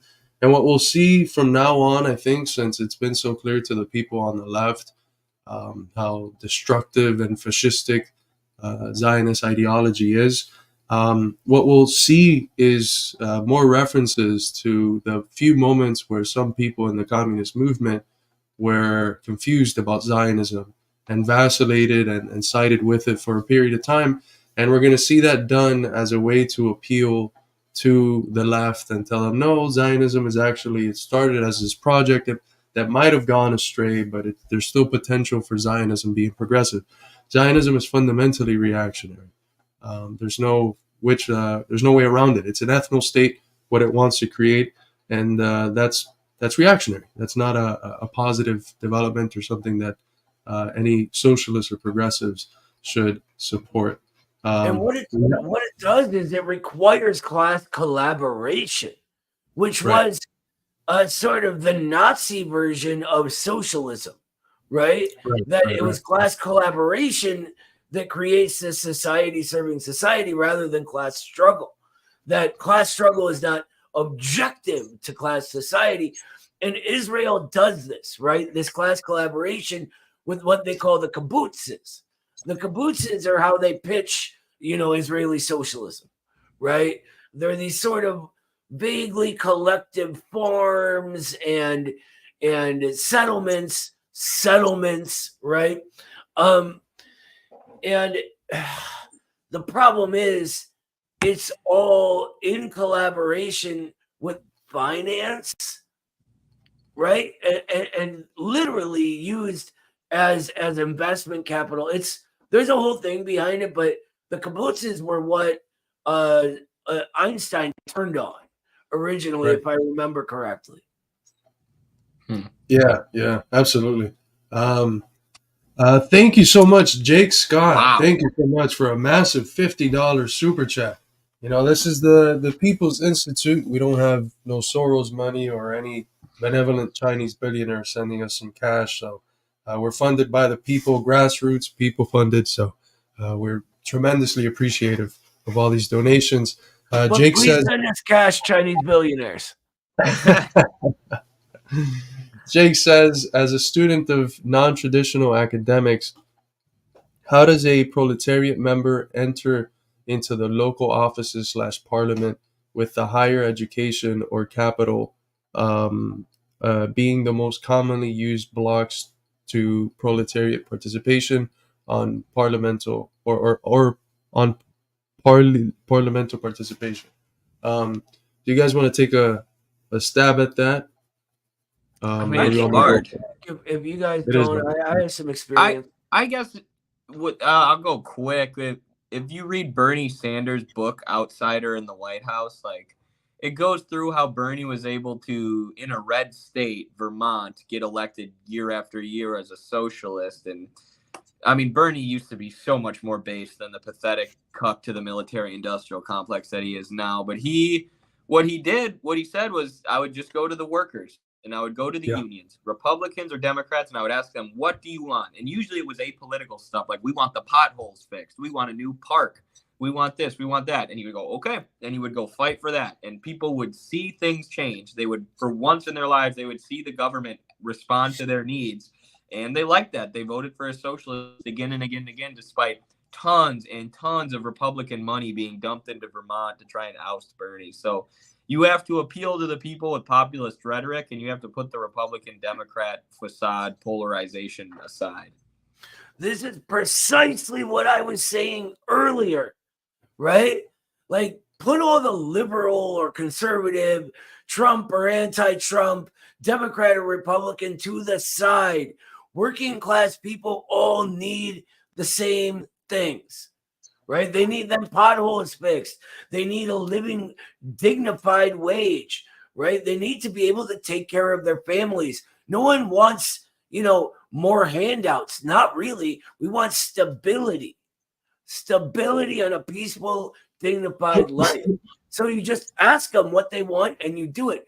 But on a more sort of concrete level, in the particular, if you live in a small neighborhood like I do, it's a lot easier. A lot easier. So maybe think about a small neighborhood first, right? If this is your goal. And then just begin going to the city council meetings. Get involved when they ask for volunteers for things, and they will. Volunteer. Get to know the people that are working for your city, right? That's how I did. I'm so active in my neighborhood. It's not even funny. My mom has been on the city council a bunch, right? It's just like, all you really need to do is show up and prove that you're willing to show up all the time and do the work, and you can get elected just on that, because you'd be surprised how many people don't and can't be that dedicated. Right. That's the legacy of the Wisconsin. They called them sewer socialists, which is kind of offensive, but they called them that precisely because one of the more concrete issues that people faced with stuff with sewage, and they were able to get the job done and pass more sanitary laws and get the issues that the people faced at a more immediate level fixed, and they won the people's confidence in that manner, and they stayed in power for decades on end in Wisconsin. As Eddie hinted with the case of Bernie Sanders, one of the other things I'd like to emphasize is that none of these things are going to be done alone. Like Bernie Sanders was tremendously successful, but he also had a team of people. Early on, Michael Parenti was one of the people in that team that worked with him to help him get elected a few times. So it's going to require us creating working class organizations, working class organs of power, or of counter-hegemonic institutions of the working class that are funded by the people and aimed to serving the people and to helping the people win positions of power. And that's how we should participate. That's how Lenin teaches us to participate within bourgeois parliamentarism. He says that from the angle of world history, it might be it might have gotten to the stage where it's superfluous. There's higher forms of democratic organization, but from the angle of like our immediate experience with our people, there's still people who believe in these institutions, and we still have to participate in them, but not through bourgeois parties like the Democrats, but through working class parties or communist parties. That's how you participate in bourgeois parliaments.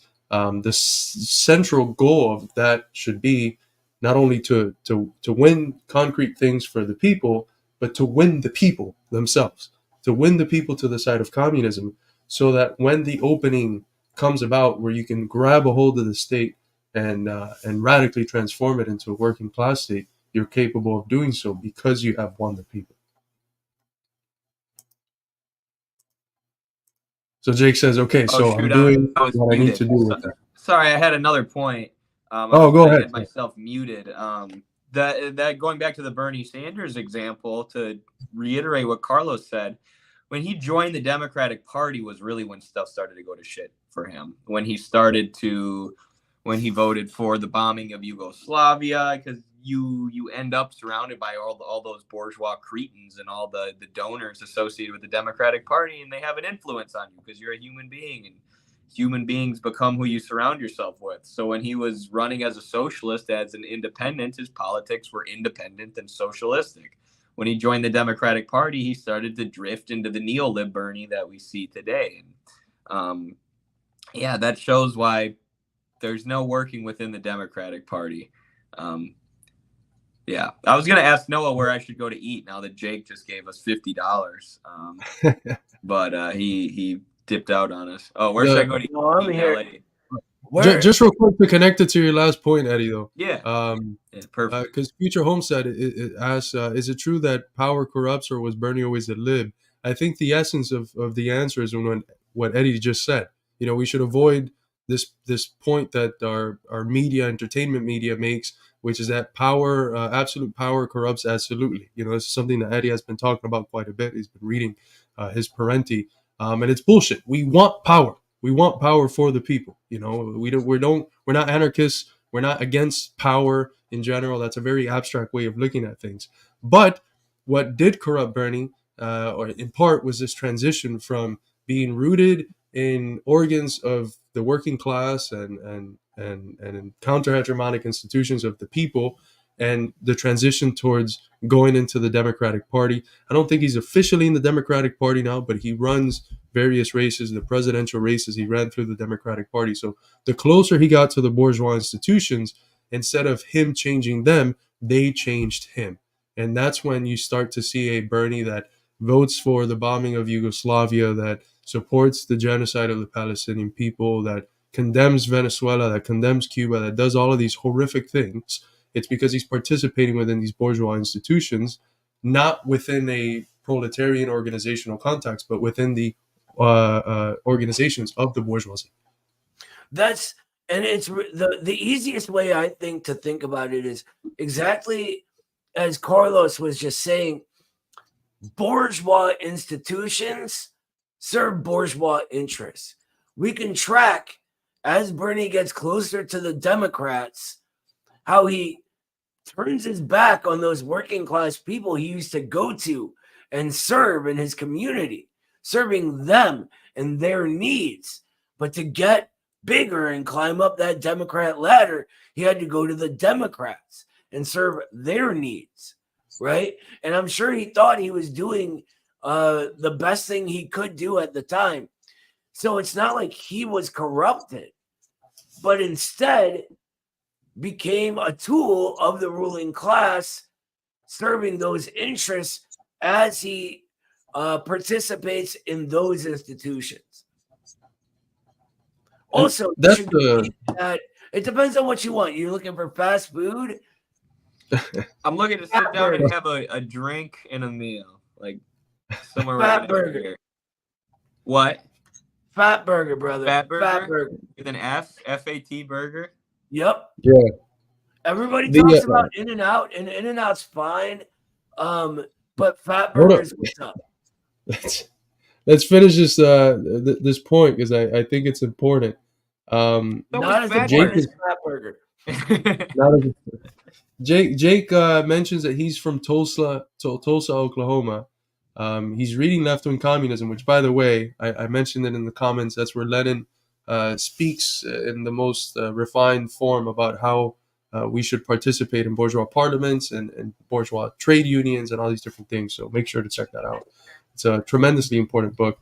We also have a commentary on the book from Dr. Thomas Riggin in the first book the publishing press ever published, reading the classical text of Marxism. So make sure to check that out. But Jake asks, I'm also reading Left-Wing Communism, but that it's illegal to have a communist party in Oklahoma and they enforce it by law. So how should he navigate trying to run and get into the political arena if the Communist Party is illegal in that state? What do you guys think? By the way, I wanted to make a point that corrupting of the institutions of the institutional corrupting of socialists is one of the reasons why we had someone earlier mention class unity. Class unity left. One of the big reasons of which was that DSA, the organization that they were a faction of, became very clear after some years that what happened was that as people would win from DSA, instead of them transforming the Democratic Party, it was the Democratic Party and these bourgeois institutions that would transform the people. And it had the reverse effect. Instead of them moving the Democrats to the left, these institutions were moving these activists to the right into positions that align them with the bourgeoisie. But I'll toss this question up to the panel. What do you guys think? It might be time to start a Labor Party. I don't know. It depends on what you're running for. Honestly, just run on substance, brother. You don't need the labels. Run on, you could even bring that up. Like, I thought this country was all about freedom, right? But where is my freedom? Where is your freedom to do this if you wanted to? It all depends on, but really, just focus on what people need and being the guy that does that. And when they ask you, go, oh yeah, I'm a communist, and just don't make a big deal about it. That's one of the ways. Like, I never ever hide that I'm a communist at work, but it's not like the key central part of my personality. I'm just no, right? I'm not the communist, right? I don't go up and wave a red flag in everybody's face and wear a t-shirt with Stalin's face on it, right? I don't do that. I'm just the guy that's always there for them, that will always come to their job site when they need help, that knows a shit ton about society, history, all that kind of stuff. They can always ask questions to, that'll cover a ship for them. I'm the guy they see dedicated to helping. And then when they ask, I'm like, yeah, of course I'm a communist.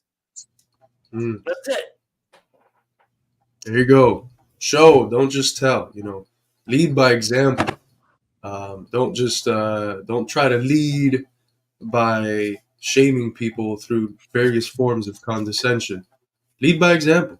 Be the sort of person that other people want to emulate, and in the process of that emulation, realize that, holy shit, this is what a communist is and should be. And society ran by these sorts of people, a society that creates these types of human beings, is a society we should fight for. Hell yeah. That's today's Veterans Day, though, right? Isn't today Veterans Day? Is it? I don't know. I thought it was yesterday, but maybe I'm stupid. Shout out to veterans, if so. I saw some flags, and I prepared as part of our stream plan today a few videos. I don't know. This is a short 1 minute video. I know, Eddie, you have to go. I don't know if you want to give it a watch with us and react to it, but it's the last thing of the night. This is a veteran defending the struggle of the Palestinian people, specifically Hamas, and it's beautiful to see. So let's give it a quick watch. I will say absolutely 100% without reservation, I support the right of self-defense without any doubt. I would be involved myself in violent resistance if I were a citizen of Palestine or Iraq or Afghanistan. And if I were a citizen of the United States or Britain and someone from halfway around the world came into my country and started stealing my land and killing my family, guess what? I would defend my country as well. So I absolutely 100% defend the right of self-defense, and I will never shy away from that. I will not join the long list of embarrassments who condemn terrorism while forgetting to acknowledge that the biggest terrorist on the planet is the United States government. Hamas doesn't recognize the right of Israel to exist. You know what that sounds like to me? That sounds like the African National Congress and Nelson Mandela refusing to accept apartheid and recognize apartheid. I say that Israel, if it wants to be a genuine partner in any kind of peace, needs to destroy its whole ideology of Zionism. Zionism that makes other people goyim, who do not deserve to be in the Holy Land. That's the real problem. If Israel will embrace every people, including Palestinians, equally, human rights respected across the board, then I would challenge Hamas to change its charter and say we will acknowledge Israel. But until that time, I see no difference between Nelson Mandela and Hamas in refusing to accept apartheid or the Zionist Israeli state. I will. Whoa! Whoa! That was heat. Oh my God. That was exactly what I tried saying to Destiny when, yeah, I'm an American. So what I'm advocating for is America to stop giving Israel $4 billion a year. If I was a Palestinian, hell yeah, I'd be taking up arms after they killed my sister, after they killed my parents, after they stole my land and forced me into an open air prison. Duh. What the, like, maybe Destiny wouldn't because he's not a man, but what would any self-respecting, family-loving, community-loving person do if someone was stealing your land and killing your kids? Of course, and I went through that in the debate breakdown I did of your debate with him, right? Then he's really just not a man. When it comes down to it, he's just not a man. And I'm sorry, nobody I know, if Canadians crossed Lake Erie and started invading Cleveland, stealing homes and murdering people, we would all fight back. It's like, you know, the sort of ultra lefts that talk about hoping the Chinese invade us. There is no better way to turn American communists against other communists than hoping those communists invade us. Because everyone will defend their home. It ain't about ideology. It's about material interests and living a dignified life. That's all communism's always been about. And that guy's doing something that is so fundamental, is putting things in perspective for the American people. It's something that we're constantly trying to hammer home, because the reality is, if we can't get the American people to see how it's in their interest to support the struggle of Palestine, we're doomed. You know, if we just appeal through moralisms, we're doomed. We have to give them this example, like, how would you feel if these forces did the same thing to you? And then it becomes evident. Oh yeah, no shit, I'd fight back. No shit. Of course I wouldn't consider the people fighting back terrorists. That's absurd. They're freedom fighters, not terrorists. You know, for the imperialists, they might be terrorists. For us, the people, they're freedom fighters. So making that connection is so incredibly important, whether it's with this issue, whether it's, with the proxy war against Russia, talking about, well, how would you feel if we had, such an antagonistic force place its weaponry, have these connections in Mexico, we wouldn't let it happen. So forcing Americans to put the shoe in their foot, I don't know if that's the right saying, but to see it from their side is so important, because it's so easy. Part of what the imperialist ideologues have to do is alienate these people from us, to make them these otherized alien creatures. And once we are able to humanize them and show them, yeah, you'd fucking do the same thing if you were in their position. It's one of the most important things we could do. But in honor of Veterans Day, I think it'd be good to close out this wonderful stream with a classic short 1-minute clip from Mike Pleisner, speaking truth to power as he always does. And it's important to remember, yes, the military is one part of the armed bodies of men of the state, but in the U.S., the people that are wearing these uniforms are not there for any super patriotism. Maybe a small portion of them are. A lot of them are there because they were promised by recruiters that they weren't going to be sent out to Qatar like our friends have been, or to other parts of the world. They were promised to have an education, healthcare, a decent job, and all these other things that a rational fucking society would give people, but that capitalism systematically cannot give them. They were promised the sort of lifestyle that they could perhaps have, or have even better in a socialist society. So they're there not because they're these imperialist agents. They're there because they want to live how people in China have the opportunity to live, without having to threaten their livelihood by committing themselves to these forms of activity that ultimately, if they're thrown out to fight, end up destroying them, either by killing them, or by they end up losing physical limbs, or they end up being shattered emotionally and riddled with trauma and destroyed, and coming home with PTSD.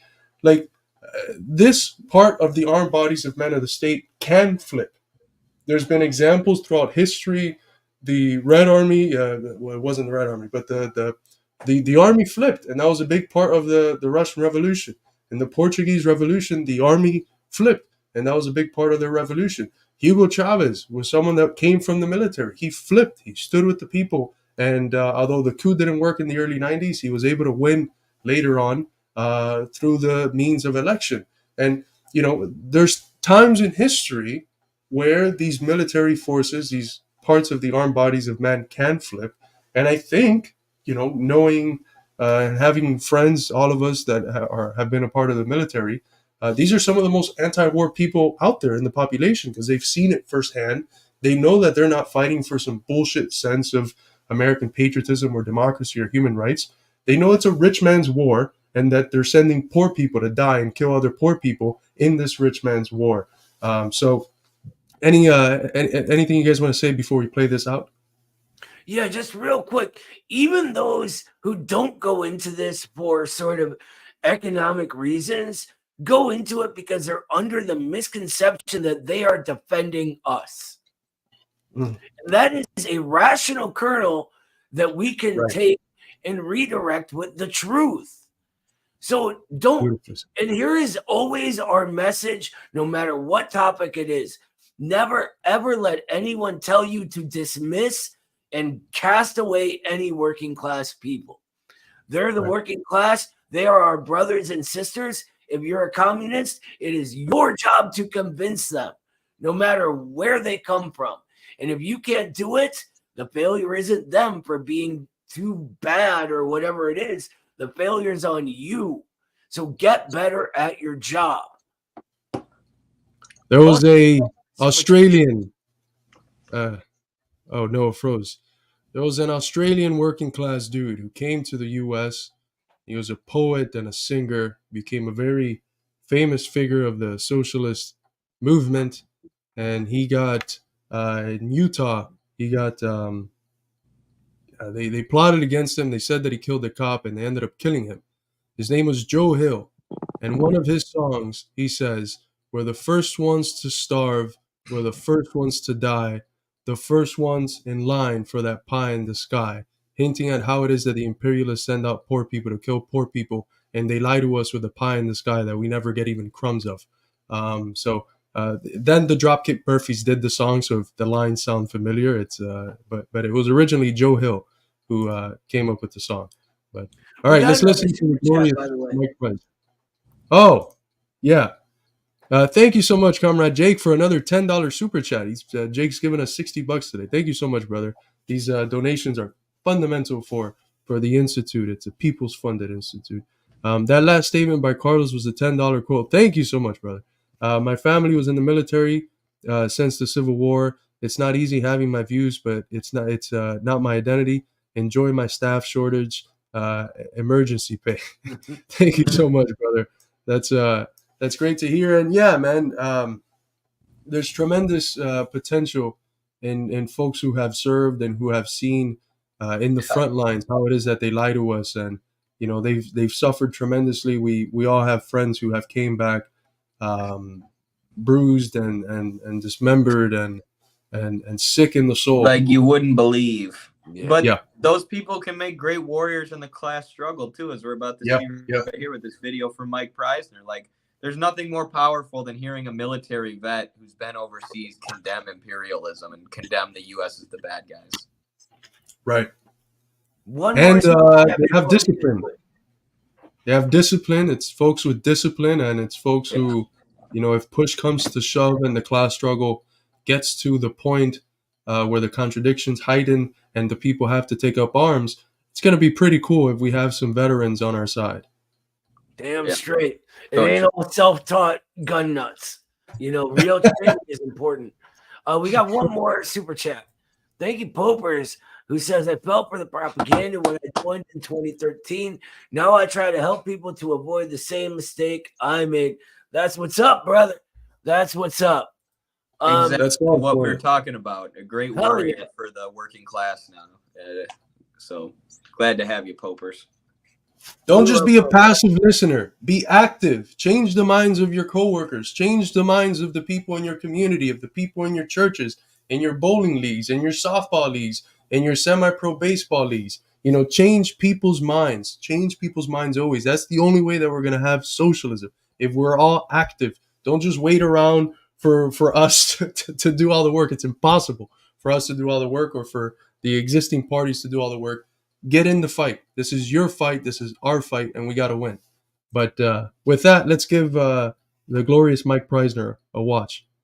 To all those serving in the Army, and the Marines, and the Air Force, and the Navy, you have the absolute right to refuse to take part in these criminal wars, and that's a right that all of you should exercise. We've been to Iraq. We've been to Afghanistan. And we know what these wars are really about. We joined the military, and they tell us that our enemies are poor people in caves in Afghanistan, or poor people in the deserts of Iraq. But we've been to those countries, and we know that our enemies are not other poor people abroad. Our enemies are the people that laid us off for our jobs, that denied us health care, that make it impossible to get an education. Our enemies are not in the poorest countries on the planet, but right here in the richest ones. They're not going to end the wars, because it's not our government. It's their government. It's the government of the rich. It's the government of Wall Street, of the oil giants, of the defense contractors. It's their government, and the only language that they understand is shutting down business as usual. And that's what we're doing here today. And we're going to continue to do until these wars are over. Oh my God, what a historic speech. Beautiful to see and beautiful to listen to on Veterans Day. And with that, boys, anything else you would like to say before we go? Thanks for letting me hop on, boys. This was fun. It has been released. It has been released, the show that I was on before I came here. So I just shared it on Midwestern Marks. Yeah. The show hasn't been released. It hasn't been edited and stuff, but I was on Jubilee doing a middle ground episode. So they have like 8 million subscribers. It should be huge. You can check out who I did the Jubilee episode with on our Instagram right now. It's up on our story. A couple famous people in there you might recognize. So yeah, look forward to that coming out soon too. And we're so proud of you, brother. Can we say who the one you mentioned was? Ty Lopez. Ty Lopez. He's going to be the next billionaire funder of the Institute. Yeah, right. Dude. Every time Ty said something, all I could think was knowledge. As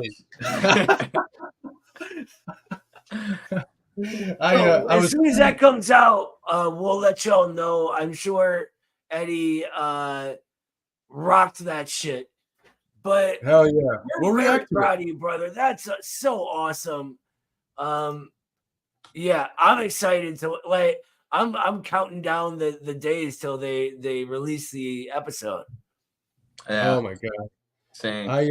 I was telling my wife about it, and she couldn't she couldn't connect who Ty Lopez was, and I was like, "Do you remember like 10 years ago that guy that would be like, look at all these Ferraris, look at this pool, look at this big ass house," and then he goes into the library and he's like, "This is the most valuable thing."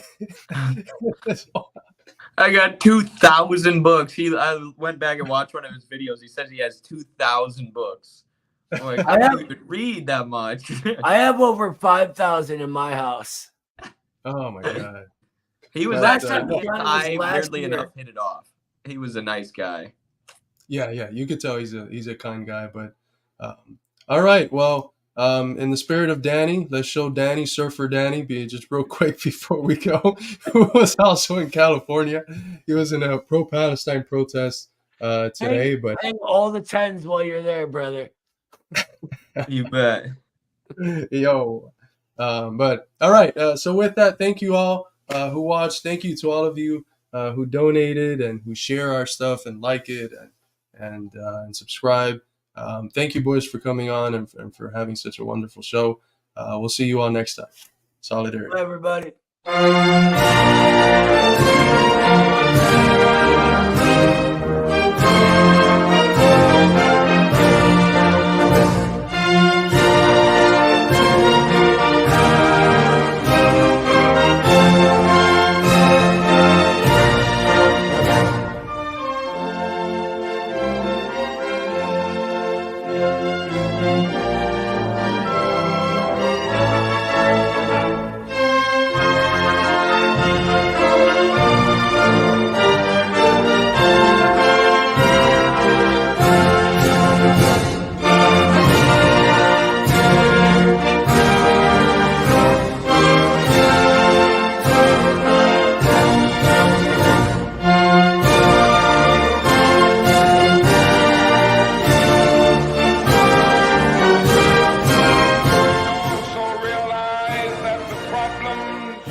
racial injustice and economic injustice cannot be solved without a radical redistribution of political